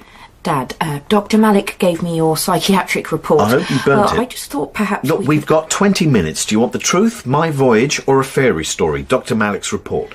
OK, so what should we call this chapter? Potato treatment and other interesting practices. This was in another country you visited? Well, not so much a country, it's kind of paradise. Are we still in the continent of Clafrenia? Clafrenia, yes. Where your plane crashed? Yeah. I'd been wandering on foot for several days, lost, hoping to find some way home. One day, early evening, as the sun was just beginning to set, there, walking on the verge, was a young woman. She had some beads around her neck and an anklet, but apart from that, she was naked. So, of course, you stopped for a chat. Well, I was curious. I'm sure. And I was feeling alone and a little lost and confused about where I was going. The recurring theme? Plus, Rachel, I had a rather nasty rash on my... Well, it doesn't matter where. I thought she might be acquainted with a local doctor. Her name was Raindrop. Raindrop? I come from England. I've never heard of such a place. What's it like? England? Terrible traffic, depressed economy, nice biscuits. I come from a beautiful land called Sham. It's just over the hills. I wandered away looking for plums and figs. Raindrop, I've got a bit of a problem. Oh? I have this rash. Come with me to Sham. Your mind will find peace, and your body and spirit will find health there. Oh, sounds very spiritually nourishing. What are the bars like? And so we set off for the land of Sham. Rachel, you have never seen such a beautiful place. Flowers everywhere, always in bloom, and trees with the most lush, exotic fruit of every kind. The sun shone every day, beautiful people walked around naked, sheep and goats frolicked in the meadows, there were no cars, no phones, no gadgets to stress and befuddle the mind. Just the occasional tap of a tambourine, the crackle of open fires. Sounds like some ghastly hippie commune. It was like the Garden of Eden. Just made for two, with nothing to spoil your joy, you and Raindrop. Raindrop was beautiful, it's true, but so was everything.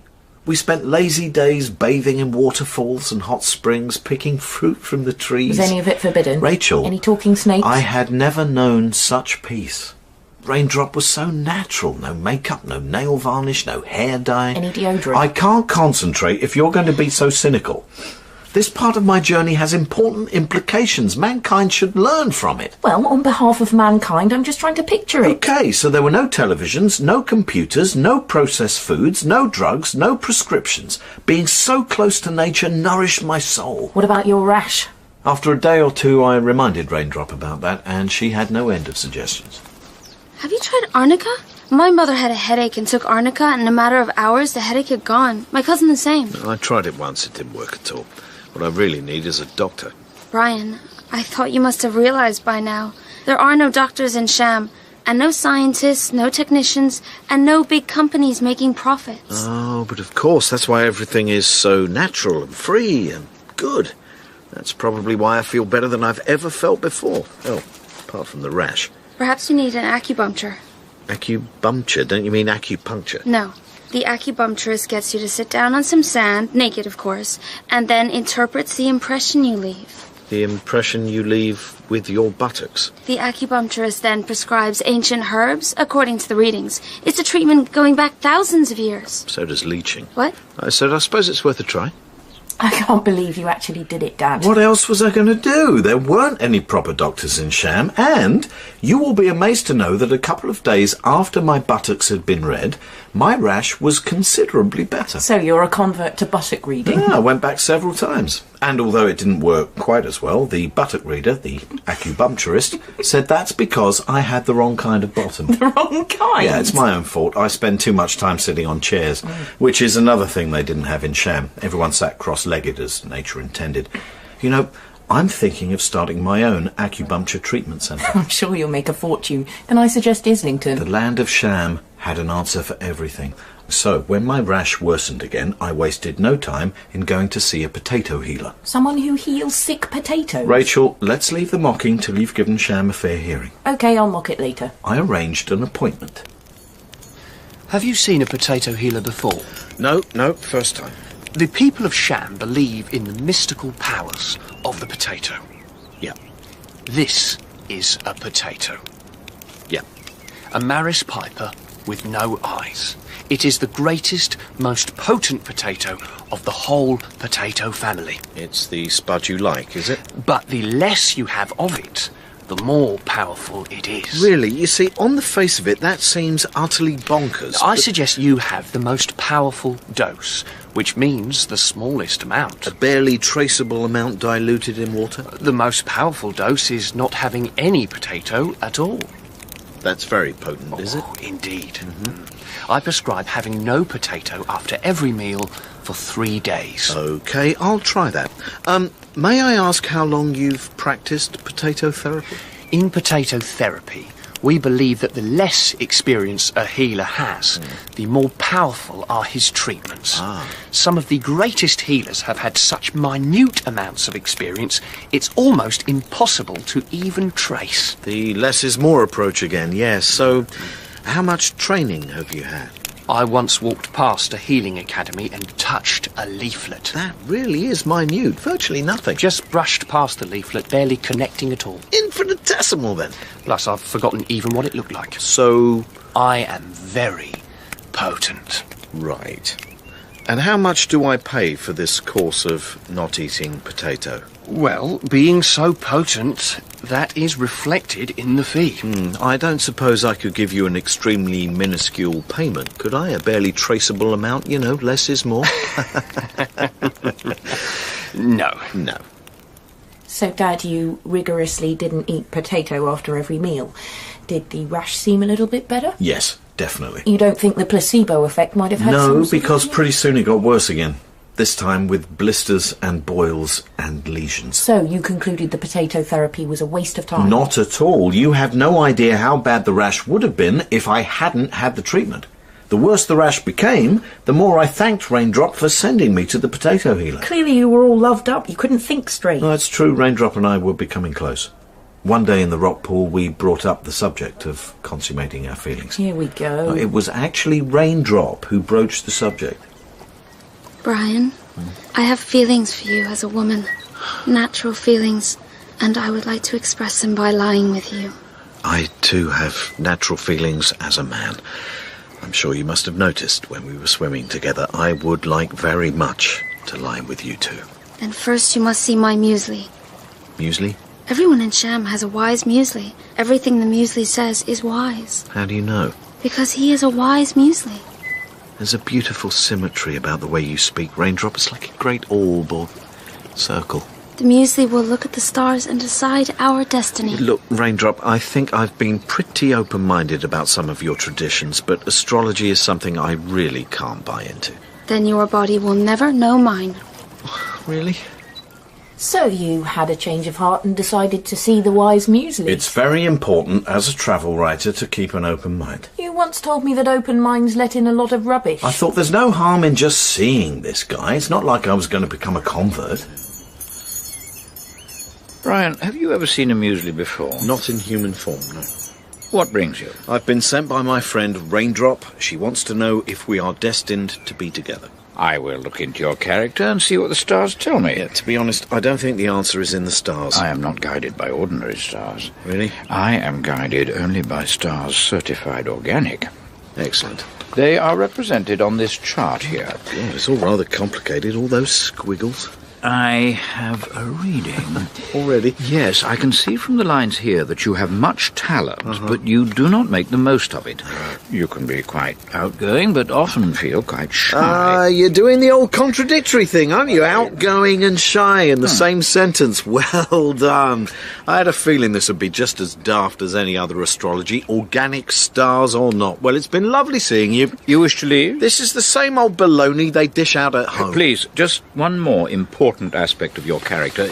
It is coming through very strongly. Go on, then. Women find you very attractive. Yeah. Really? You can actually tell that? Yes, it's very clear. Many women find your mix of arrogance and vulnerability irresistible. Right. Well, that makes sense. Women love you, even the ones who ignore you or just pretending. No. Really? You still want to leave? No, I think you could be onto something here. Even the women who seem to run away from you in horror are simply frightened of the passion you awake. Wow. Look, perhaps you could tell me whether me and Raindrop are destined to be together. I must consult this other chart. This line is rising. This line crosses with... No. There is no union indicated. Yeah, I thought the whole organic stars thing was a bit daft. You almost had me there with the women thing. I was seduced by what I now realise was mere flattery. Well, goodbye. Wait. I've been looking at the wrong chart. What? That's not even a chart. It's my daughter's scribbles.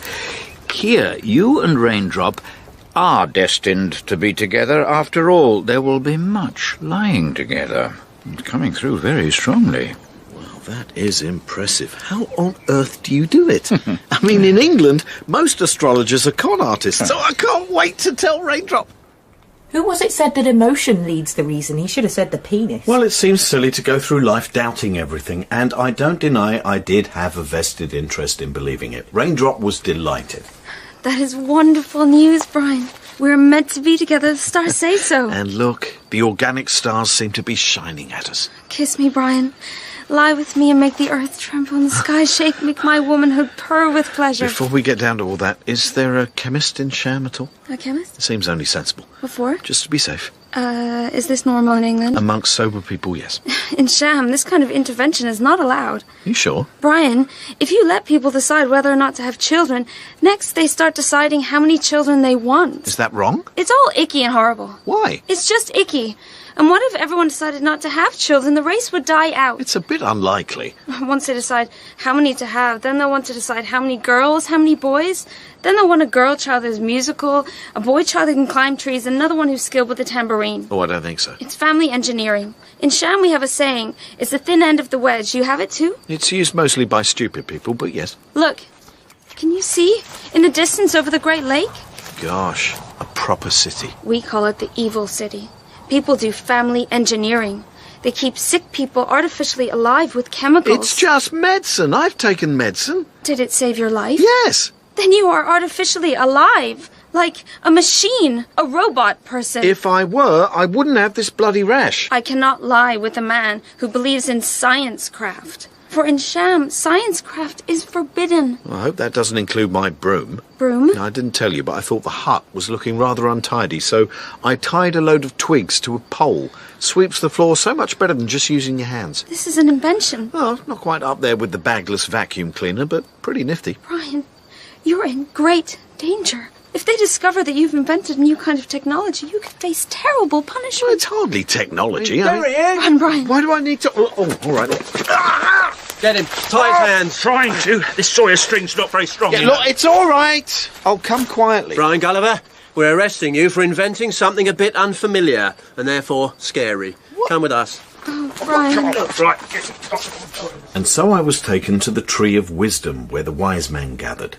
They had a special kind of judicial system called probiotic justice. Sounds quite scientific. No, it's not at all. Quite simply, probiotic justice is based on the notion that everything is either friendly or harmful. Like friendly and harmful bacteria. Exactly, like the yoghurt. I was put on trial to discover whether I was friendly or harmful. The probiotic court was presided over by 3 wise tofus, the coagulated soy milk, yes. Were they elected, these wise tofus? No, they were judges because they had achieved a state of higher wisdom. How were they wise? Their wisdom was above everyone else's because they were old and wore special symbols and had arcane rituals. Did they have certificates to show how wise they were? No. Were they licensed by the National Institute of Wisdom? Rachel, that was the culture I was in at the time, and I went along with it. One has to absorb some of a culture in order to understand it. Don't ever study National Socialism. I was hauled in, and the hearing began. Let the probiotic trial begin. Brian Gulliver, hold up the unfamiliar and therefore scary contraption. Did you conjure this? You really should try it. Saves a lot of back-breaking work. Wise Tofu Mumbo, please speak. Thank you. Wise tofus, What if everyone in Sham spent all day sweeping with this broomstick? Our people would become like zombies, unable to pick fruit or cook or make love. Sham would become a nation of broom sweepers. And brooms could be used to lure the young, the impressionable, perhaps even children into committing acts of indecency. Thank you, Tofu Mumbo. You may sit. Now, Wise Tofu Jumbo, your turn to address the court. Wise Tofus, what about the other dangers? In the hands of an evil person, a broom could be used as a weapon. Grandmaster Tofu, what is written in the old ancient book of Sham? Chapter 6, verse 445 in the old ancient book of Sham. He that uses any stick with bristles to sweep is unclean and must die. But wait. Verse 446 says that he that uses the stick with bristles is a good man and shall be saved. Don't kill him! Silence! Grandmaster Tofu, which is right? I need to consult the new ancient book of Sham. What does the new ancient book of Sham say? Verse 348 of the new ancient book of Sham says that verse 445 in the old ancient book of Sham is right. Kill him! Wait. Verse 349 in the new ancient book of Sham says that verse 446 in the old ancient book of Sham is wrong. Oh, we haven't got time for this. Agreed. We must pass sentence. Don't I get a chance to defend myself? You may speak. Wise Tofus, you've seen how the broomstick gathers dust and debris so much faster than fingers or palm leaves, but you're right. Such power in the hands of ordinary citizens would cause havoc. I suggest only wise Tofus and wise mueslis should have broomsticks. Only you have the special gifts vested in you by the mighty Maris Piper Potato to use such a potent instrument. What say you? I think he makes a good point. Only we are special enough to use broomsticks. Wise Tofus of the probiotic court, do we declare Brian Gulliver and his broomstick harmful or friendly? Friendly! Right! Tofu Jumbo. I wish to call a witness. Call Citizen Raindrop. Raindrop, you know this man? Yes. And after much thought and anguish, I've decided it is my duty to tell the court what I know. I'm sorry to have to say, but Brian has been artificially engineered. He may even be genetically modified. I am not. I've just been to a clinic now and again for some ointment. Silence! So, Brian Gulliver, you have been artificially engineered, and you may very well be a GM human. I ask the court again, be he friendly or harmful? Let him be dunked! Yes. Dunked? You and your broomstick will be taken to a place that crosses 4 ley lines of great mystical power. You will be submerged in water. Drowning is my worst fear. But on the plus side, the natural spring water has been ionized, and its antioxidants may help delay the aging process. Now, if you drown, then we will conclude that you are friendly. If you do not drown, then this will be a sign that you are using science to stay alive and are therefore harmful. What then? You will be burnt at the stake. So basically, I'm going to die. Take him down. It's a certified organic, Brian. You must have been a tad angry with Raindrop. No, she did what she thought was right within her own belief system. So did Stalin. But Stalin wasn't, well, he wasn't pretty compassionate. Ah. And so I was put in prison to await dunking. Was it an organic prison? I'd say it was more holistic, a hole in the ground. My one comfort was that my cellmate, Kaleem, was also a foreigner, and seemed just as cynical as I was. I hate all the people of Sham.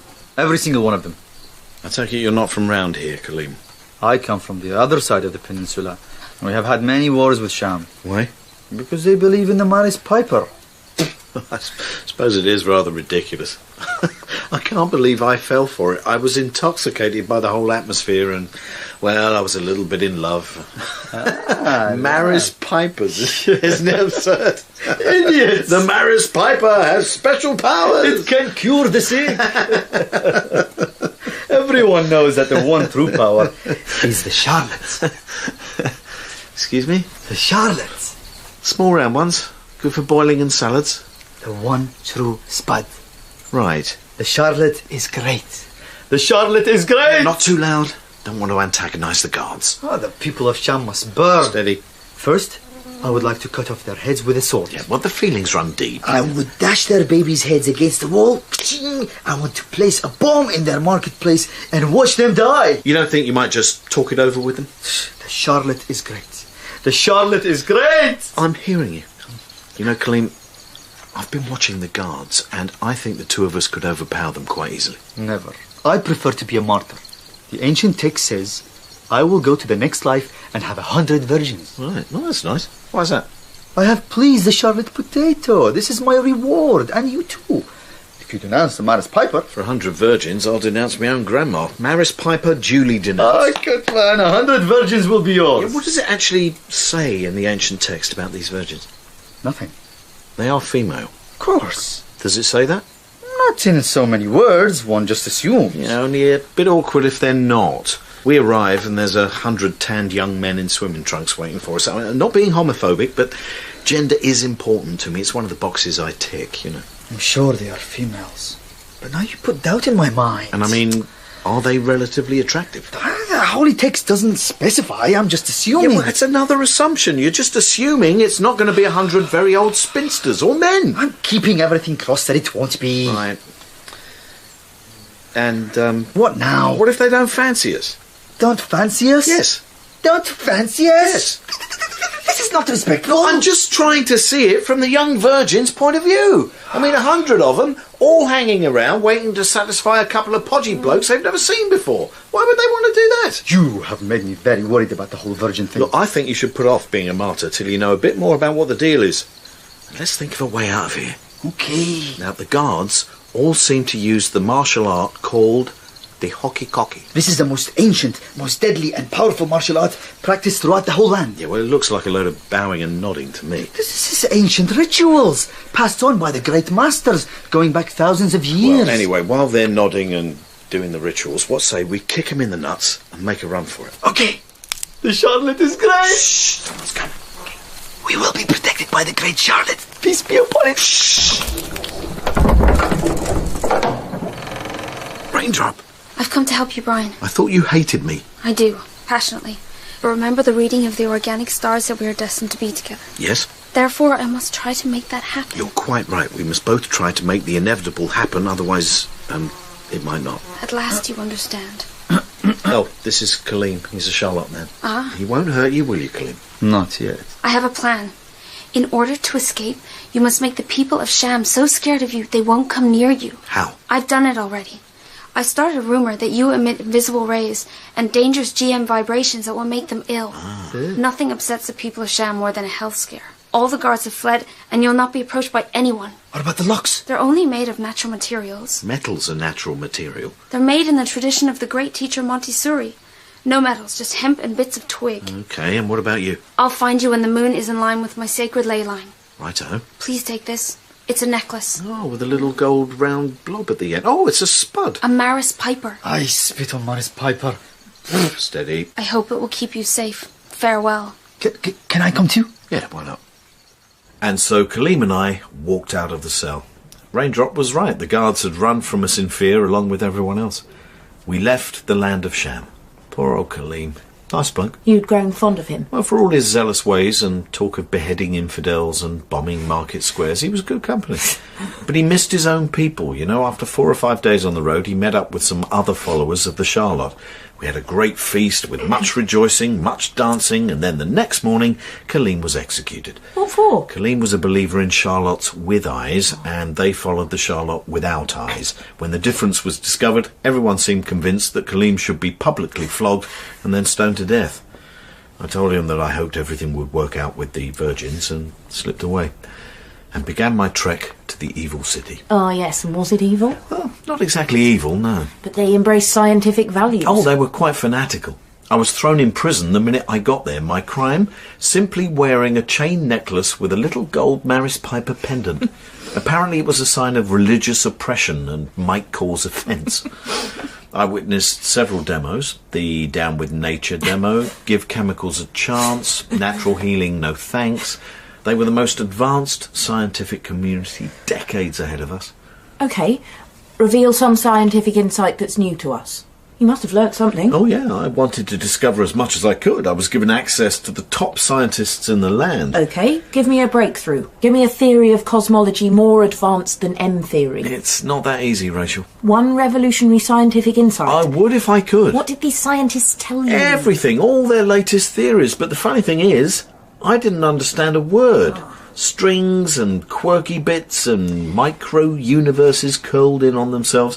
One beardy bloke tried to convince me that everything was made of tiny invisible threads with 17 dimensions, all powered by some mysterious particle that's supposed to give mass to everything, but no one's sure if it even exists. The more I heard, the more he sounded as bonkers as the people of Sham. Oh, Dad. Why should I believe that any more than the powers of the Maris Piper? Empirical evidence? I have come to a conclusion, and this should go in the notes. If you don't understand something, it's best not to believe it. Do you understand how the chip in this phone digitises information? No. Believe it works? Religion works. For some people, the theory that the Earth was flat worked. Derivatives and credit default swaps worked till everything went tits up. And why did it go tits up? Because no one understands them. Yes. So you'll only believe things you're clever enough to understand. From now on. That's beer, whiskey and cheese. It's a good rule of thumb, Rachel. And why extremism can always prosper. So much easier to understand things in black and white. Things you can grasp and see clearly. Such as a spud. Visiting time over.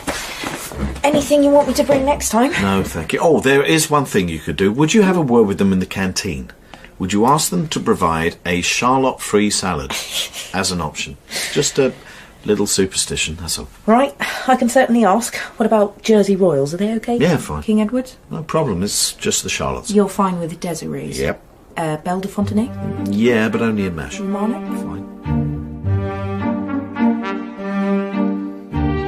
Brian Gulliver's Travels was written by Bill Dare.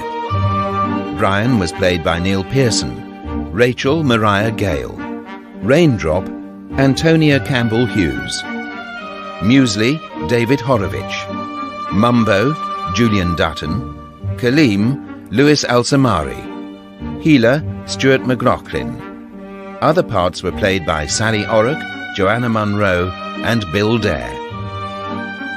The producer is Stephen Canny.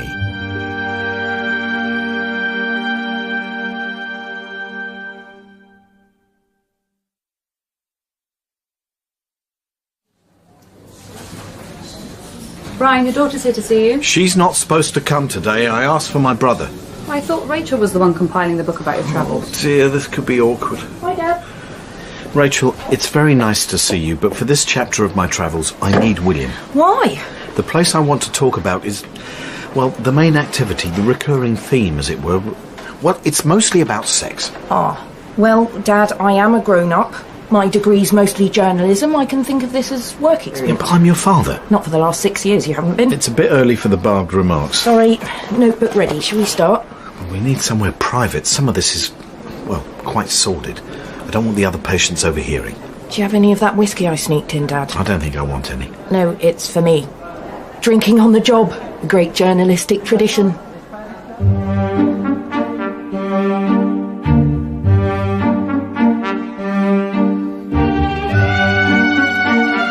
Brian Gulliver's Travels by Bill Dare, starring Neil Pearson and Mariah Gale.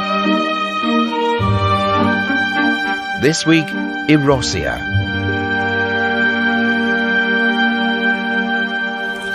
There. Now, where was I? In a forest. Oh, yes.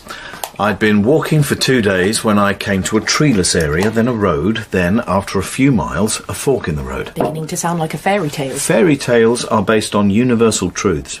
There was a man, a sort of guard, standing by this fork, guiding travellers. I asked him which way to civilization.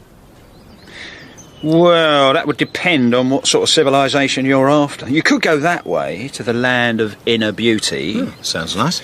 The people are all blind to what anyone looks like. You can be a radiant beauty or as ugly as sin and they'll treat you just the same. Actually, that could be a bit dull. Besides, I've always thought of my looks as being rather an advantage. Then you might want to go that way. What's down there? A place called Erosia. The women are rampant, all of them. Really? In Erosia, you can have sex with a different woman every day. They can't get enough. A road leading to women who can't wait to have sex with me. Yeah. You know, I think that has a certain appeal. Are you going alone? Yeah. Brave man. A road leading to rampant women? Are you sure he didn't just mean the local red light district? Rachel. I'm not judging. I am a man of simple needs. I know, that's why Mum divorced you. Carry on. After a mile or so, I reached the outskirts of a medium-sized city.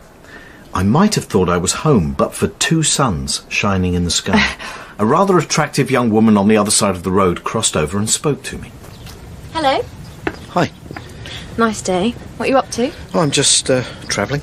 All right. Do you want to come with me? Well, that sort of depends. See those bushes? Yes. Fancy it? Fancy what? What do you think? We've only just met. I mean, Yeah. I don't even know your name. Oh, and your problem is? Wouldn't you like to go for a drink first? A drink? What for? Well, it's just that... Oh, I take it you're new round here. Yeah, I come from a place called England. There we'd have a drink, maybe 5 or 6, then probably a long conversation about our lives, then maybe a dance or two, some more drink, then possibly throw up, and then if I've made you laugh enough, you might just agree to, well... Oh, don't they have cottaging there? Cottaging? Yeah, this is a cottaging area. Can I just check something? You are female, because I'm strictly into the fairer sex. Come on, you won't be disappointed. Dad. This seems to have been dreamt up by a man having a midlife crisis. This is why I wanted your Uncle William here. I won't even try to describe what happened in the bushes. Are the details important? No, but they were bloody nice. Dad! No chat-up lines, no dating or going out to dinner. I didn't even have to say I wanted to see her again. All that phony nonsense dispensed with. Your dream come true. Afterwards, she just walked off, which I must admit I found a little disconcerting. Not so much as a cuddle. Well, I could have done with being held for a minute, to be honest, but this was good, no-nonsense sex with women who wanted it just as much as men. It's a wonder you've come back. Erosia was a land where women felt comfortable expressing their sexuality. You mean they put out? Pretty soon, a car pulled up, and I was given a lift. A lady driver? None of the men bothered. Attractive? Actually, no. Rather plain, with quite a bulbous nose and, as I later found out, terrible halitosis and quite a hairy chin. But still, a lift is a lift. Town centre. Hop in. Thanks. So, what's a boy like you doing walking out on his own? I'm travelling. Well, you've certainly got the legs for it. Thanks. Nice. You married? Divorced. Girlfriend? Not at the moment. Oh, gorgeous boy like you and no girlfriend. Sorry, did you say boy? Where are we going? I wanted the town centre. I thought we might stop off for a little drink. I think I should find a hotel. Plenty of time for that. Here we are. Right. Where are we? This is my local. Look, time's getting on and I really need to go and find it. Come and have a drink. I didn't like the place much. Sort of dingy. No men in there at all. And these women looked at me. How awful for you. It was. They were gnarled and, frankly, not very clean. One of them actually patted my bottom. Which made your day? No, she was hideous. Teeth missing, a great beer gut, a moustache, horrible. Mireille, that was my driver's name, ordered the drinks. I asked for a single, but whatever she bought me was a double at least, went straight to my head, and as time went on, I felt increasingly uncomfortable. One more. Actually, I think I've had enough. I really should be getting... my treat. No, really. There you go. You know, I don't often meet boys like you. Boy, I'm 51. Ones with such nice eyes. Yeah, thank you. And those legs, nice. Can I have a little feel?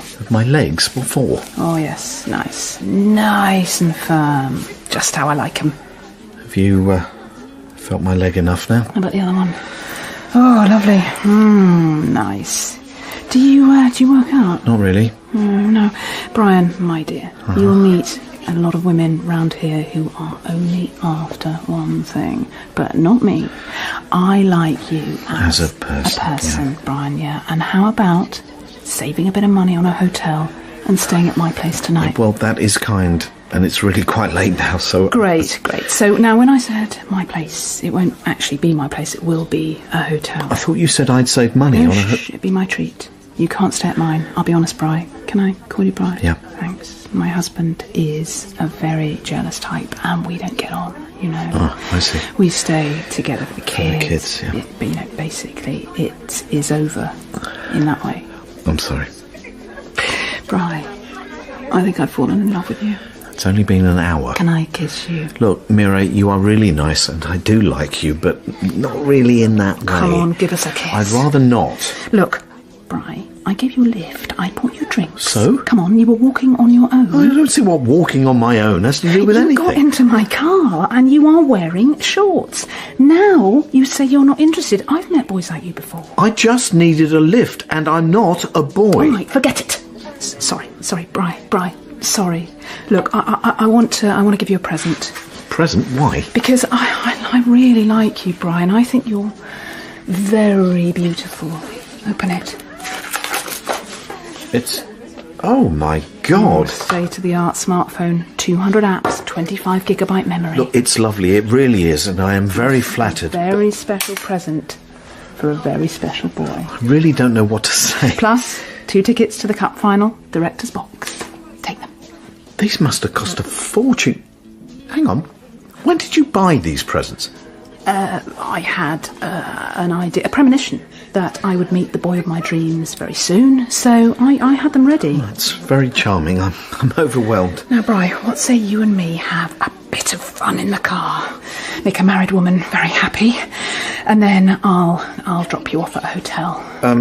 Just supposing I don't do that, would I be able to keep the smartphone?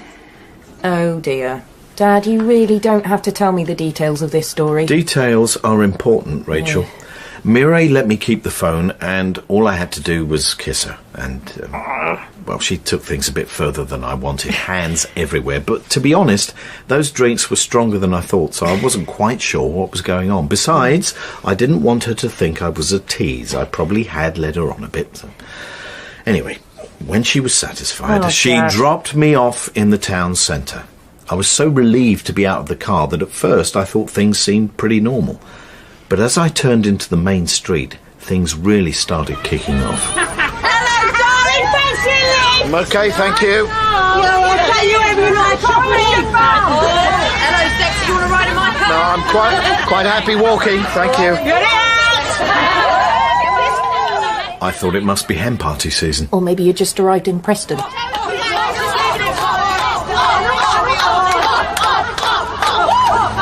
I found a hotel as soon as I could, but I needed an income to pay for it. So, the next day I went round some local bars to ask about any jobs going.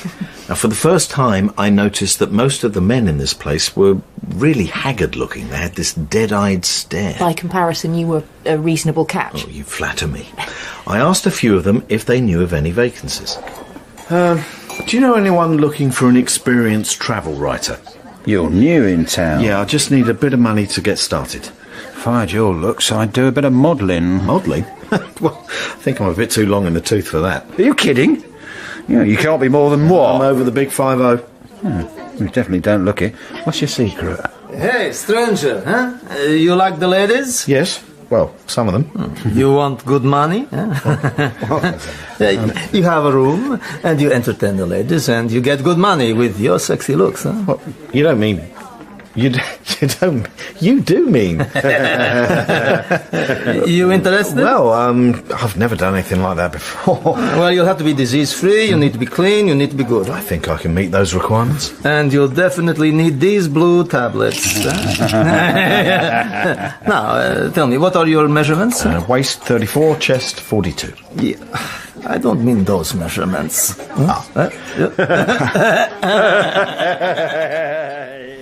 And so my father joins the sex industry. I could earn a fortune. You see, I discovered that in Erosia I was young, or at least looked it. Most of the men had lines on their faces, grey hair. There was something, I didn't know what, that aged them prematurely. Didn't you feel cheap? Not at all. And some of the clients I met had money to burn, especially the lady bankers and the plastic surgeons.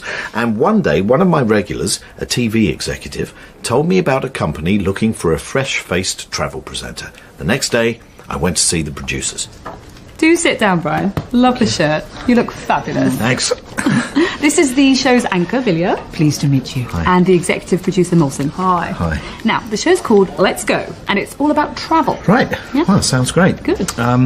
I'm an experienced travel writer, several books, 3 radio series, bits of telly. You've read my series. Well, we see you sitting on the sofa next to Vilya.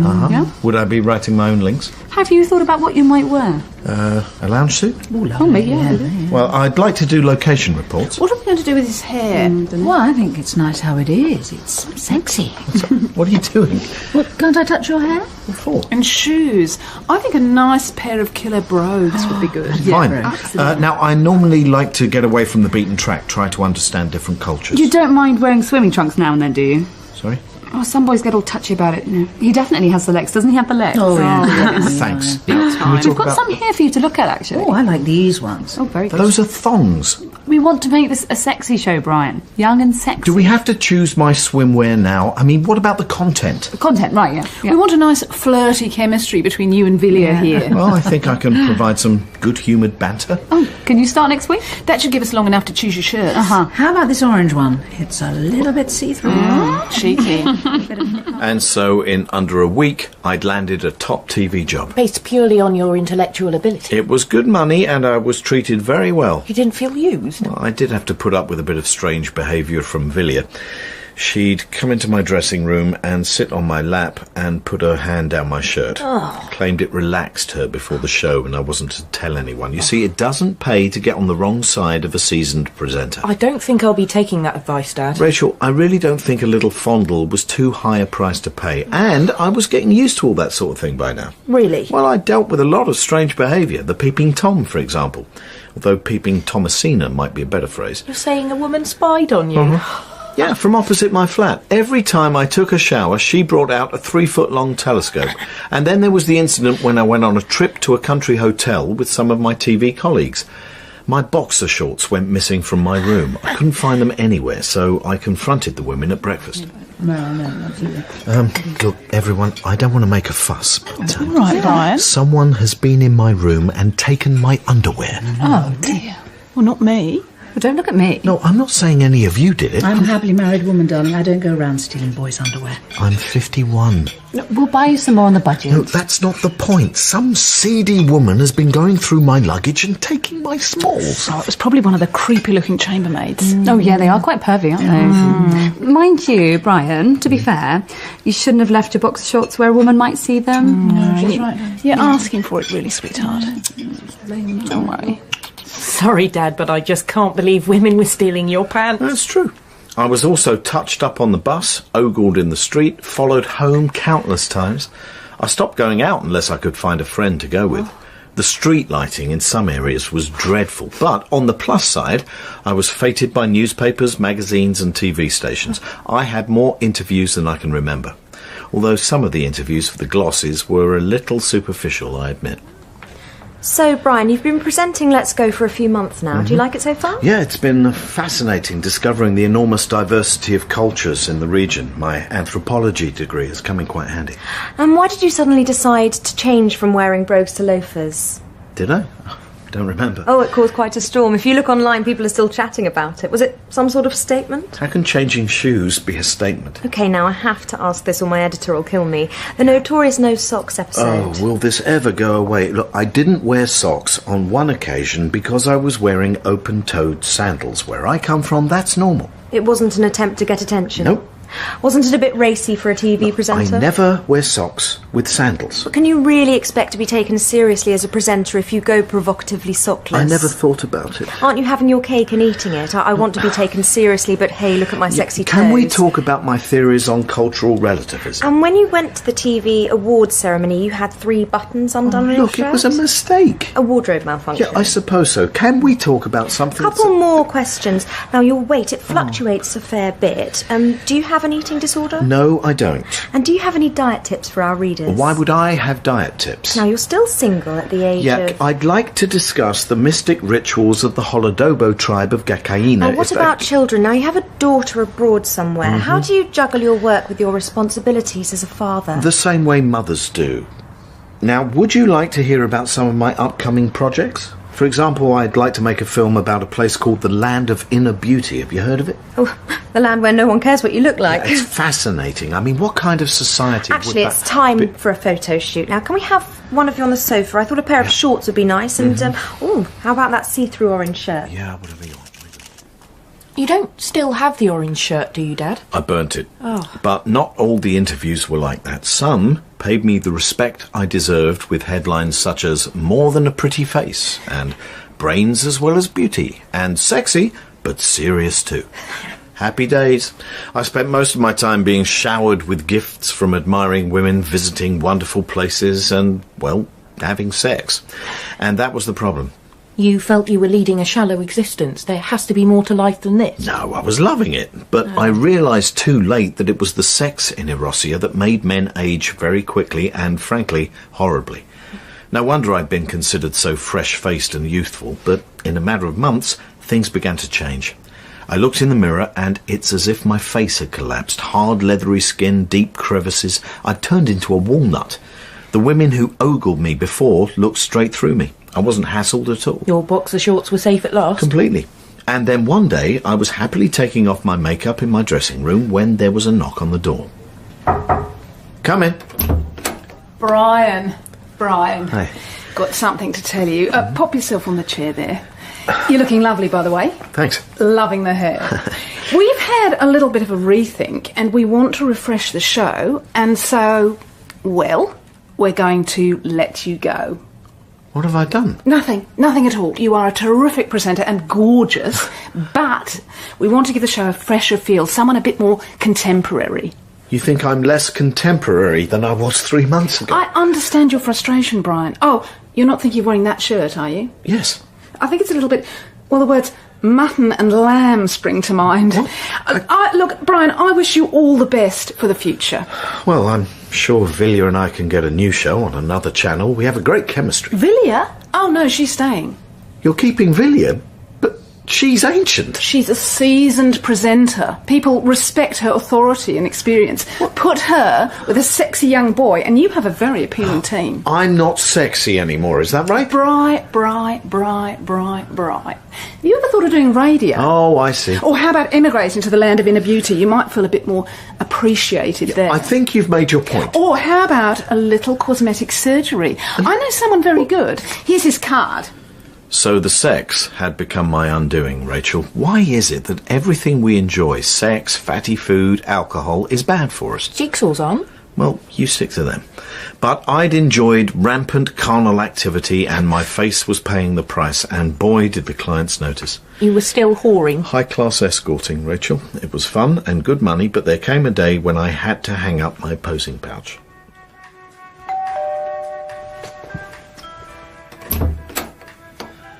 Hello, Donica, isn't it? Do come in. Just a minute. Something wrong? The photo on the website, it looks nothing like you. Well, it's definitely me. The boy in the photo looks young and fit. It was only taken a few months ago.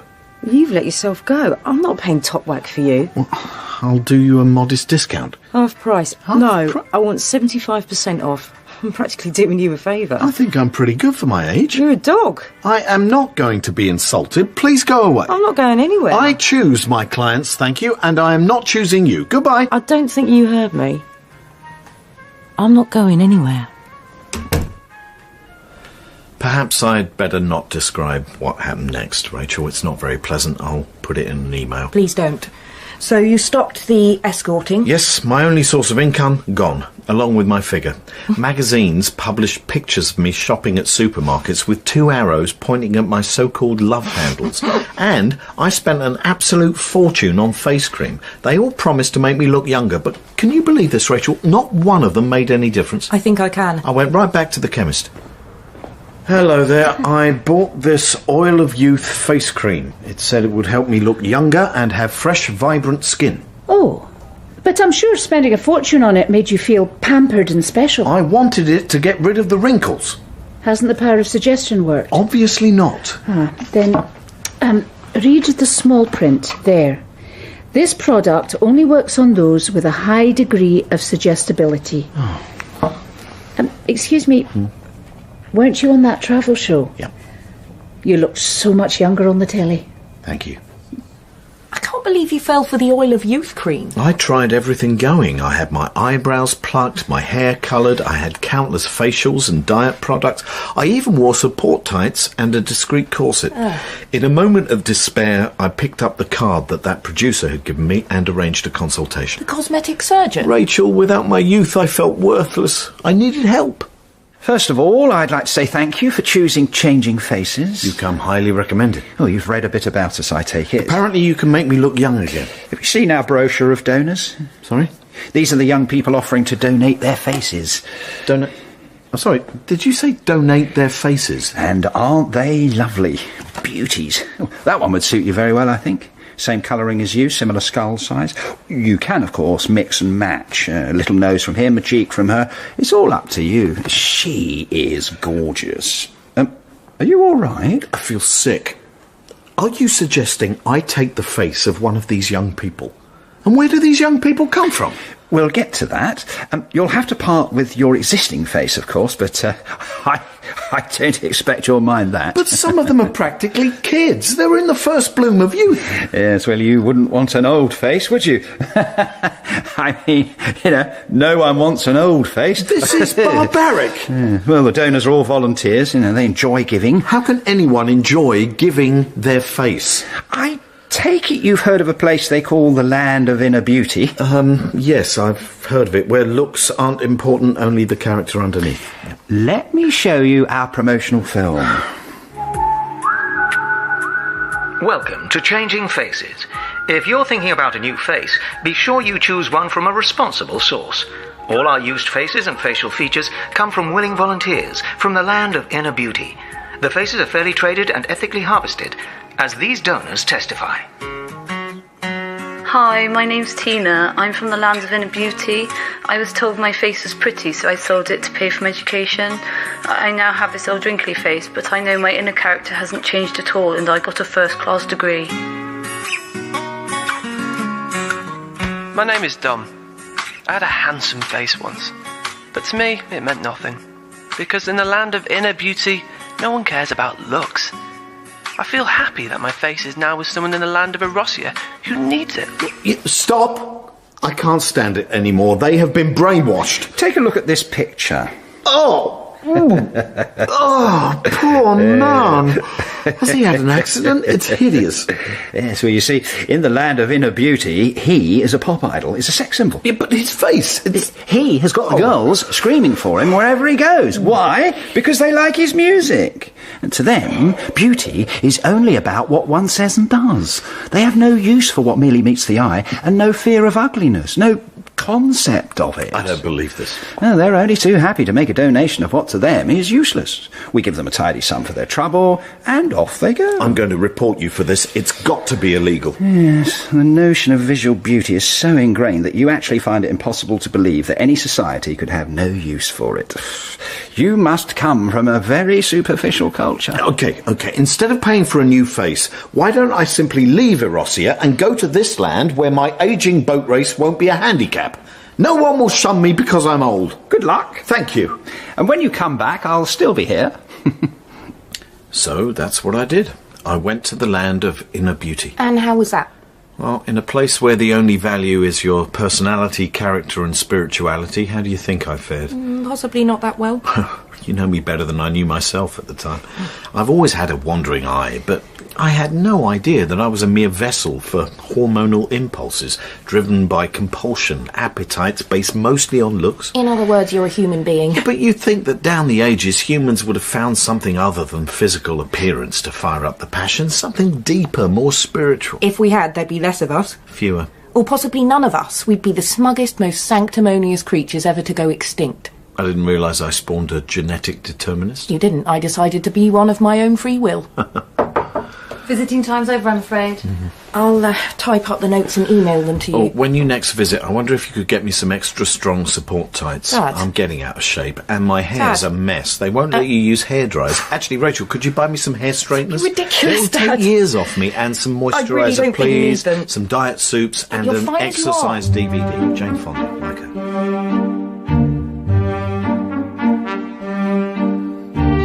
Brian Gulliver's Travels was written by Bill Dare. Brian was played by Neil Pearson. Rachel, Mariah Gale. Hempel, Phil Cornwell. Henschel, Jess Robinson. Mireille, Vicky Pepperdine. Kilker, Pippa Evans. Other parts were played by Brian Bowles, Sally Orrock and Joanna Munro. The producer is Stephen Canny.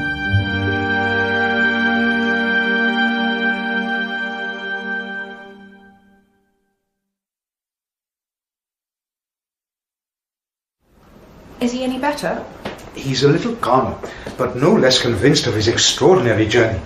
He tells me you're writing a book about it. I'm making notes for one. If any of it's true, then I'll have written a testimony that may benefit posterity. But it's not true, is it? Well, then I'm giving my dad some comfort in having one person who believes him. Yes. Oh, he wants you to knock 6 times. He'll explain why. Have a good visit.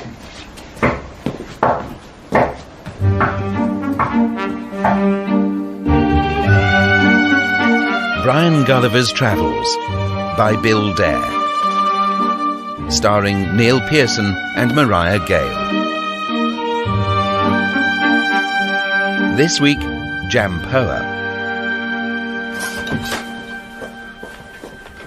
Dr. Malik told me about the 6 knots. It's just a precaution. I may be being followed by paparazzi. I saw a long lens poking out of the bushes. I think they'd be interested in a middle-aged travel writer who hasn't worked for 7 years. Everything is of interest to someone. Even so, a picture of you in your PJs is hardly going to shift papers, might even put people off. I like it when you're cynical, Rachel. Why? Because convincing a cynic of the truth is a challenge. What truth are you going to convince me of? Jampoa. Another mysterious country. Ah, the look of incredulity. Good. It will help steel me to the task. So, how did you arrive in Jampoa? By bus.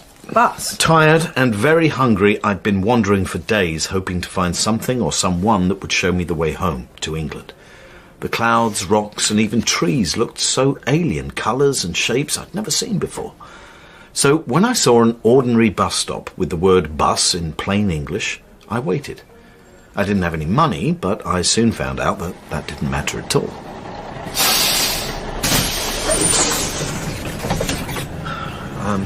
I don't have any money, driver. I've been travelling and I'm not sure which country I'm in, or even which continent. We don't use money here. Oh, well, then I'm in luck. Oi! Don't sit there, get to the back. Yeah, get to the back! Okay. Excuse me. Just get past. Oi, you, I want that seat. Well, I'm very sorry, but I'm sitting in it. I don't think you heard me.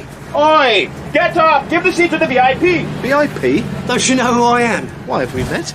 My little girl was the runner-up of who's got the most freckles. Driver, this fameless man is refusing to give up his seat for a minor celebrity. Stop the bus! Get off the seat! Look, fellow passengers, I come from a country which, for all its faults, grants equal rights to all men, and sometimes women. I refuse to give up my seat to anyone as able to stand as me. Want me to call the police? If there is any justice in this land, I think you'll find it'll be on my side. Look, you can laugh all you like, but this is a matter of principle. Get off the bus! It's okay, everyone. He's with me. Oh, why didn't you say so, Hadji? Do excuse me, I'll find a seat somewhere else. Thank you. That's okay. Brian Gulliver. Hajia, that showed a lot of courage, Brian. You clearly have high principles. Well, I've also been on my feet all day. I wanted to sit down. Clearly you don't understand our system. A lot of foreigners don't. Well, perhaps you'd show me the ropes. And if there was any chance of a bite to eat somewhere, beer. I gather you don't use money here. No, we have our own way of paying for things. Let's get off here.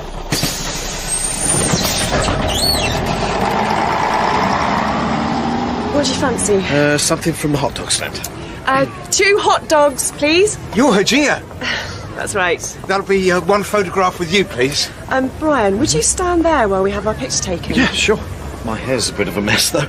No, we want you out of the picture. Certainly. What's he doing with it? He's putting the picture online. In about 2 seconds, it'll be available for everyone to see. A little boost to trade. Oh, so you paid with the picture? Yes.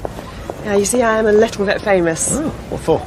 Well, my dad's famous, and as the daughter of a famous person, I'm not sure. Oh, yeah. We have the same system in England. Oh, dear, we've caught the eye of the local coppers. All right, mate, let's see your papers. My passport? No, your papers. He means newspaper cuttings. Oh, well, I have reviews of my travel books in the TLS, but I don't carry them with me. Better not hang about in this area, mate. Only for C-list and above. No, I've presented a series about the Inuit. I've been on midweek. Move it. You better go. Okay, officer. Thank you. You know, Hajia, with all due respect to your country, I don't think I'm going to like it here. The sooner I can get out, the better. Look out! Oh!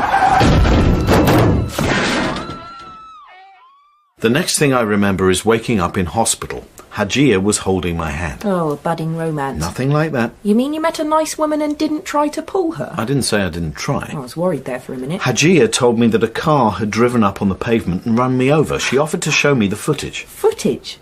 It's pretty dramatic. Do you want to see it? It's had 90,000 hits online. Online? You mean someone filmed me? Of course.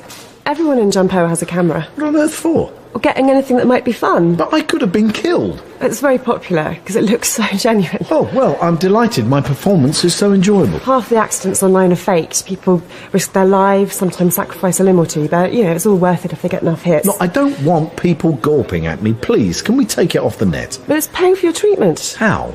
The hospital uses it in its advertising. You're all over their website. It's the hospital that's helping the car-bottom bloke. Car-bottom bloke? It's your nickname. Your trousers were torn off, showing your bottom. Oh, great. That's great. I've got a popular bottom. Come on, I bought you the hospital laptop. All right. Let's have a look. Look out! Oh, that's my blood. My legs. My bottom. Oh, look, you managed to jump away just in time. Yeah, I was lucky. Well, it's been really nice knowing you, Brian. What? Is that it? You going? Bye. Well, goodbye. Thanks for the hot dog. And that was the last I saw of Hajia. She left the laptop on my bed, and that's when I realised I'd been used. I did a search for Hajia, and there was nothing at all about a famous father. Just a lot of road accidents where she narrowly escaped. Hajia had an accomplice, a driver expert in making injuries serious but not permanent. They were a couple of extremely skilled accitaners. Accitaners? Entertainers, but... Oh, but with accidents. Yeah. Hajia starred in maybe 100 very realistic-looking crashes, always avoiding any real injury. She was called the Crash Queen. This was a nation of ghouls. Well, isn't it natural to want to see others in jeopardy? Isn't that the essence of drama? Drama usually has a point. Let's reserve judgment for the moment, Rachel. Why wait? Because you need to see a culture from all aspects before assessing it. Now, in Jampoa, there was the road accident channel, the shipwreck channel, house fire channel, the suicide channel, a channel for every kind of disaster you can imagine. And participation wasn't always a matter of choice, as I was about to find out. My name's Dr. Ream. I'll be looking after you. Brian Gulliver. I've got you down here as the car-bottom bloke. Just kidding. Oh, my sides. We put a splint in for your fractured thigh bone, but you will need surgery for your hip. OK. When would you like to see the producers? Producers? Yes, you're going to be on Search for a Surgeon. I'm sorry, I don't quite follow. One of the most popular meditainment shows on the Surgery Channel. Meditainment? We start with 6 patient-surgeon couples, and each surgeon's operation is put to the public vote. Don't worry, Brian, this is just some morphine-induced hallucination. 3 of the contestants will be properly trained surgeons. And the others? They'll be amateurs. Amateurs? Bubbling with enthusiasm, taking their first steps on the road to surgeon stardom. And if I refuse to be part of it? No, you won't be able to walk.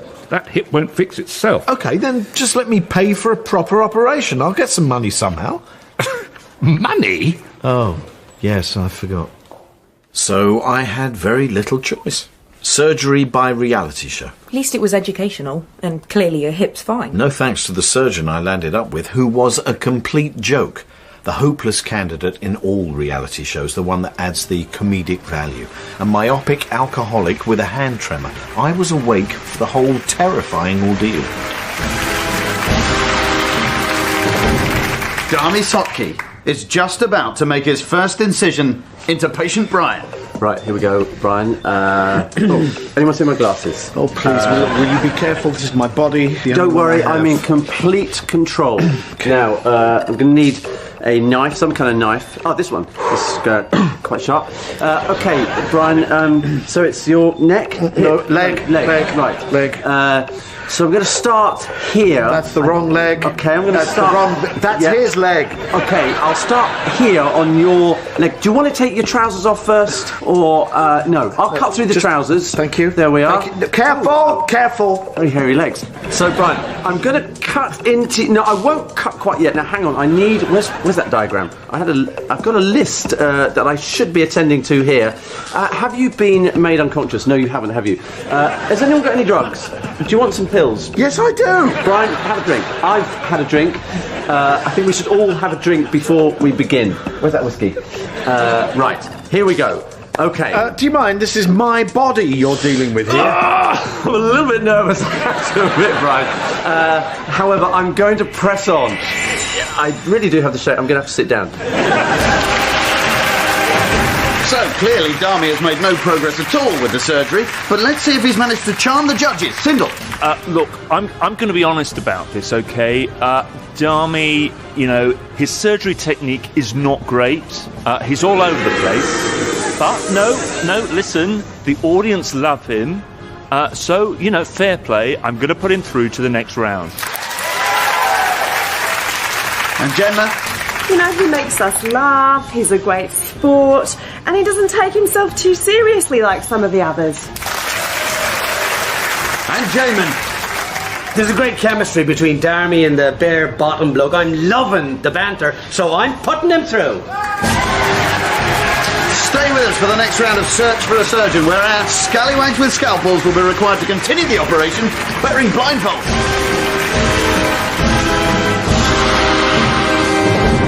It brought a whole new meaning to the term operating theatre, or rather its old meaning. But it turned out okay, you don't seem to have a limp. That's because I was helped to escape. The operation stopped during the ad breaks, during which time my so-called surgeon went to the green room for a smoke along with most of the nursing staff. But thank God, one nurse stayed behind and offered to help. You want to get out of here? I don't know, I keep hoping this is a dream. I'm going to push you into the porter's area. Are we still being filmed? Not by Search for a Surgeon, no. Nearly there. Here we are. What am I supposed to do here? Here are some clothes. When we've fixed your hip, you can join the team. How am I supposed to do that? And Mr. Steen will tell you more about it. Hello, I'm Mr. Steen.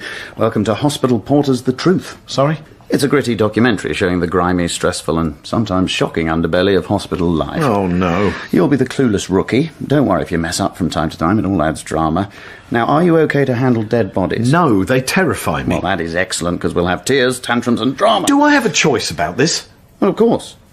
You can choose not to have all the advantages and privileges that come with fame, and suffer the indignity that comes with obscurity, the poverty, the shame, the hunger. Plus, we are going to sort that hip out for you. And so they fixed my hip, and I starred in a documentary series. Though I say so myself, I was a rather popular character. I found I could naturally play up to the camera, doing the occasional deliberate pratfall. I dropped a few patients, that was very good for ratings. You were the joke character. I've always had a good sense of humour, why not use it? And to add even more interest, I started a little will they, won't they romance with a rather cute radiologist. Naturally. I was recognised in the street, people asked me for autographs, everyone wanted to be photographed avec moi. I was offered a down payment on a house with a lovely garden, and all I had to do was let Kudos magazine cover the housewarming party. In a land where fame was the only currency, I was rich. I could get anything. Which yacht takes your fancy, Mr. Gulliver? Well, that one's rather nice. Ah, well, it is a four-berth, sir, but I'm sure it would be within your budget. How much are we talking? For you? Well, let's see, you're very popular on Hospital Porter's The Truth. Plus the car accident, remember? Still getting hit. Oh, yes, no, that was funny too. I think we'd want to have a photographer with you for the first 6 months of your owning the yacht, plus a televised reality show of your maiden voyage. That's very reasonable. The voyage would have to be in rough weather. We'd want some drama. Yeah, well, I could fall in the sea once or twice, have a hissy fit, cry. I haven't cried on camera yet. That could be a coup. Oh, excellent. Well, we have a deal. Oh, and good luck with that radiologist. Will you or won't you? My wife's on tenterhooks. You got everything for free? Not free. I paid with my privacy. And for some things, the price was too high. A new bathroom suite, sir? Yes, that marble one over there looks rather pricey. For someone of your stature, all that we would require is a photograph of you sitting on the WC. Trousers? Down. Right. How about that acrylic one over there? Any cheaper? Gifts were sent from car makers, fashion designers, furniture stores. Everyone wanted to have their products associated with the funny hospital porter with a flirtatious eye. This wasn't long after you'd said you didn't like this country. You wanted to leave. Yeah, but the more fame-rich I became, the more I realised what a fair and egalitarian system it was. One thing I have learned. Poverty blinds one to reality. But wealth doesn't. No, the eye sees further from higher peaks. Really? And then one day, I got the call. The call. An invitation from the one and only Donya Rebham. Right, who's she? Most famous person in the land. Therefore the richest? Rachel, a mansion set in 50 acres of landscaped garden. She actually invited me, a lowly reality TV star, to bathe in her hot tub. Drop more bubbly for Brian. Of course, madam. Congratulations on becoming an A-lister. Oh, thank you. Donya, let me guess. You are an actress. Try again. Singer? Painter? Ballet dancer? Model? TV chef? Wrong. I am a schmoozer. Well, I suppose we all do a bit of that, but what do you do, really? What do you mean? To get all this, what do you really do? I schmooze. Surely you have schmoozing in your country. In my country, schmoozing means sucking up to people. What does it mean here? Yeah, same. Flattering them, getting in with them, being seen in the right places, all that. Yeah, exactly. So, well, I mean... See the glass cabinet? Those are my awards. Outstanding schmoozer, 4 years running. The rest are awards for particular kinds of schmoozing, such as most sincere-looking smile and most convincing laugh at an unfunny joke. You are an award-winning schmoozer? Well, you must have done something useful to get all this. Well, you don't think schmoozing is useful? Well, of course it isn't. In my country, fame goes to people whose endeavours have some intrinsic merit. Example? Like, football. What's that? Oh, it's great. It's a sport. 22 men trying to kick a ball into a net. Then the goalie kicks it out again. Then the others try to kick it back in again. And you say this has intrinsic merit? It brings people pleasure. Well, so does my flattery and fawning. My flirtatious giggle is intoxicating. It's very good. Better than your football. Yeah, OK, forget sport. Look, the greatest, the most revered amongst my people are those who create works which stimulate, inspire, or challenge the rest of us. We call them artists. Example? Well, you wake up one day and you notice your bed's a bit untidy. You phone up an art gallery and they exhibit your bed. And everyone thinks, that's a bit like my bed. When it's untidy, I don't feel so alone anymore. Humanity is at one. I'm beginning to get the feeling your homeland is full of talentless, useless, vain, stupid, brainless freeloaders. Yeah, well, there are a few, but it's better than living under the tyranny of fame. Oh, so you don't like all this fame? Why don't you give it away to the fameless? But you won't, Brian, will you? Because you're hooked on it like everyone else. She had a point, didn't she? Yeah, I wish I'd turned my back on it all there and then, but instead, fame turned its back on me. Surely your pratfalls were still a universal must-see. My antics as a hospital porter became repetitive, and I was losing my audience. I tried to think of new ideas. Getting a hospital-acquired infection, coming out as gay, pretending I had Tourette's, but ratings kept going south. Eventually, I was turfed off the show. I then went on Plumbers from Hell, but the rookie angle was tired by then. I was invited on to Help My House is on Fire.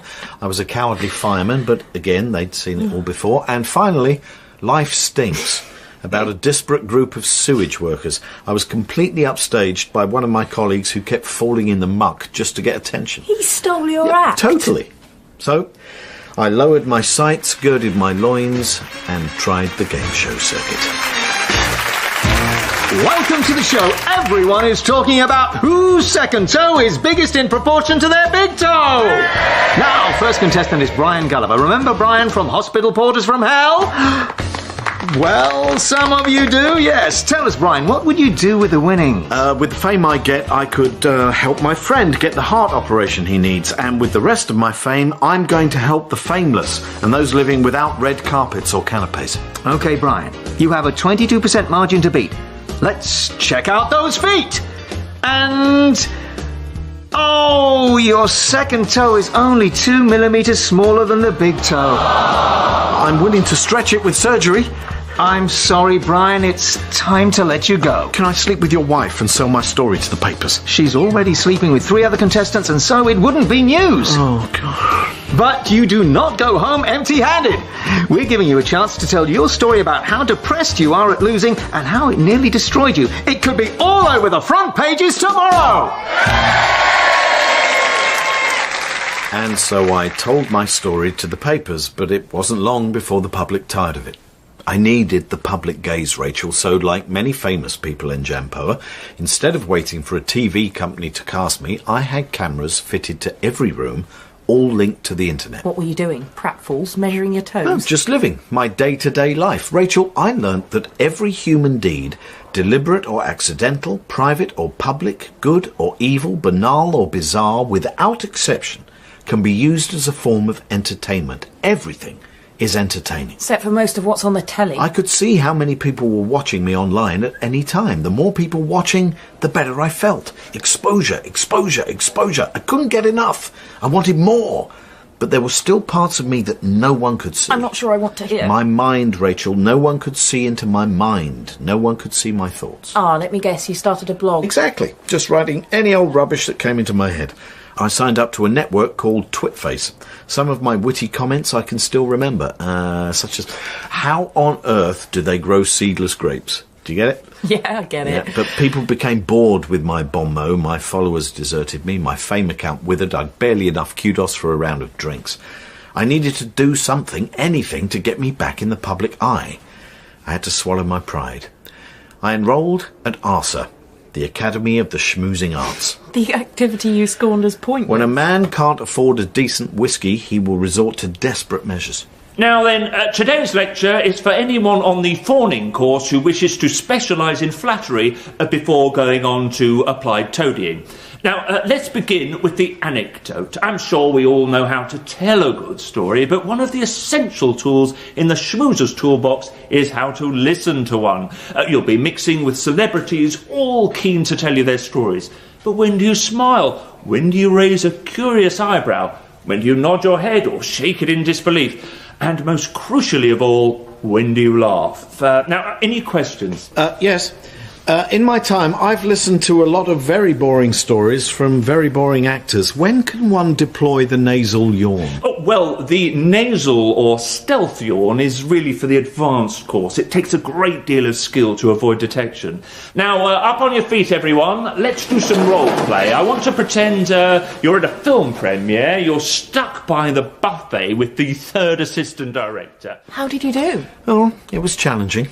I found a new respect for the schmoozing arts. Schmoozers are the unsung heroes of society. Nurses might cure the sick and save lives, but an expert schmoozer will fluff up the wilting ego and soothe the hysterical prima donna. But I didn't have the raw talent to make it big on the social scene. Schmoozing is like the blues. If it's not in your soul, you can never learn it. So I swallowed my pride again and left the course. I'd run out of ideas, out of luck, and out of personal appearance invitations. I admitted to myself I had reached rock bottom and needed help. You saw a shrink. Good idea, because clearly you No. I saw a publicist. One of the very best. Right. It's going to be quite a challenge, Brian. I've tried everything. How about getting out of a sports car wearing a pair of revealing shorts? I tried that. The paps weren't interested, even when I offered to take them off. You may have to start telling the story of your decline. Alcohol, drugs, self-harm, all that. I've done some of those already. I had an offer from the Suicide Channel, but seemed a bit self-defeating. Or, how about a scandal? Ever been dogging? Dogging? Is there anything a little more stylish? Do you want to get in the papers or not? Yes, I do. There's an ex-model I could team you up with, a bit haggard, has a squint and a limp. It scrubs up well. I'm not too sure. But don't worry, it'll be dark. Oh, Dad, you didn't. The pictures of me with another celebrity paid the bills for the next 3 months. And the scandals kept coming until eventually I ran out of the one thing I had left. Dignity. My pain had become boring. My agony was yesterday's news. My scandals no longer shocked. I was turfed onto the street and, Rachel, I did what I usually do when I can't beat the system. You went to the pub? I joined a revolutionary counterculture. In a pub? We had our meetings in a tavern, yes. We spoke for long hours about the stinking system and how we were determined to bring it down.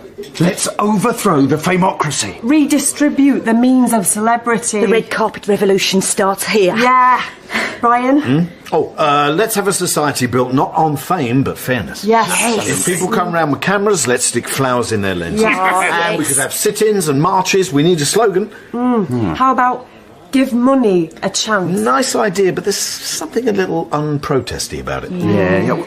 What about fame for the many, not the few? Better. Make money, not megastars. I love the alliteration. Is there Brian Gulliver here? That's me. Of course. I didn't recognise you with the long hair and beads. There's a load of press people outside wanting to meet you. Me? But I'm a has-been. I am now part of the revolution. You tell the paps to leave us alone. Yeah, stick flowers in their lenses. This is a sit-in. We're nobodies and proud. Mr. Gulliver, this could be your big comeback. Really? 2 million people have downloaded the clip of you refusing to give your seat to a famous person on the bus. 2 million? It started very slow, but then It went viral. You're famous all over again. He doesn't care. Let's join the Throw the televisions out the window! window. Whoa, hang on a minute. There's a stretch limo outside. Who's that for? It's waiting to take you to the glittering gala for the very famous. Down with fame! Down with fame! It's a red carpet. Down with Just fame! you. Down with You fame! have become famous Down for with taking a fame! stand against fame. Are you coming or not? Will there be canapes? Of course. Guys, the revolution can wait. Oh, You traitor! Traitor! Can we come too? You betrayed those young people. Yeah, but 3 of them were filming the whole thing for the hippie channel, so... Oh, how depressing. I didn't meet anyone who wasn't working the system in some way or other. It's like the end of 1984. You think Winston might have cracked it and then... You know, Orwell nearly got it right. He imagined cameras controlled by an oppressive state, but instead, we have the cameras in every pocket and handbag, and the purpose? Entertainment. One day, we'll all be entertainers, whether we like it or not. Let's warn the world. It'll all be in the book. Visiting time's over. Yeah, I've started a blog about it. I have 15,000 followers. 15,000! It's growing all the time. Better go now, Dad. And as soon as I get out of here, I want to organise a press conference. I want my message everywhere. I'll put it on my webpage. You'll follow me, sign up to my blog, get your friends to sign up too. Oh, I will. And as for the paps in the bushes, let them snap away. It'll help me get in the public eye. The more attention to my cause, the better. Television, radio, I want to be everywhere. Rachel, I'll see what I can do. I want everyone to know who I am and that I stand for obscurity, anonymity, and oblivion for all.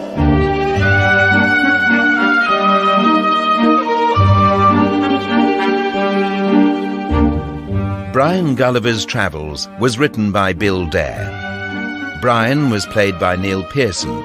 Rachel, Mariah Gale. Dr. Malik, Paul Bhattacharjee. Dr. Ream, Christopher Douglas.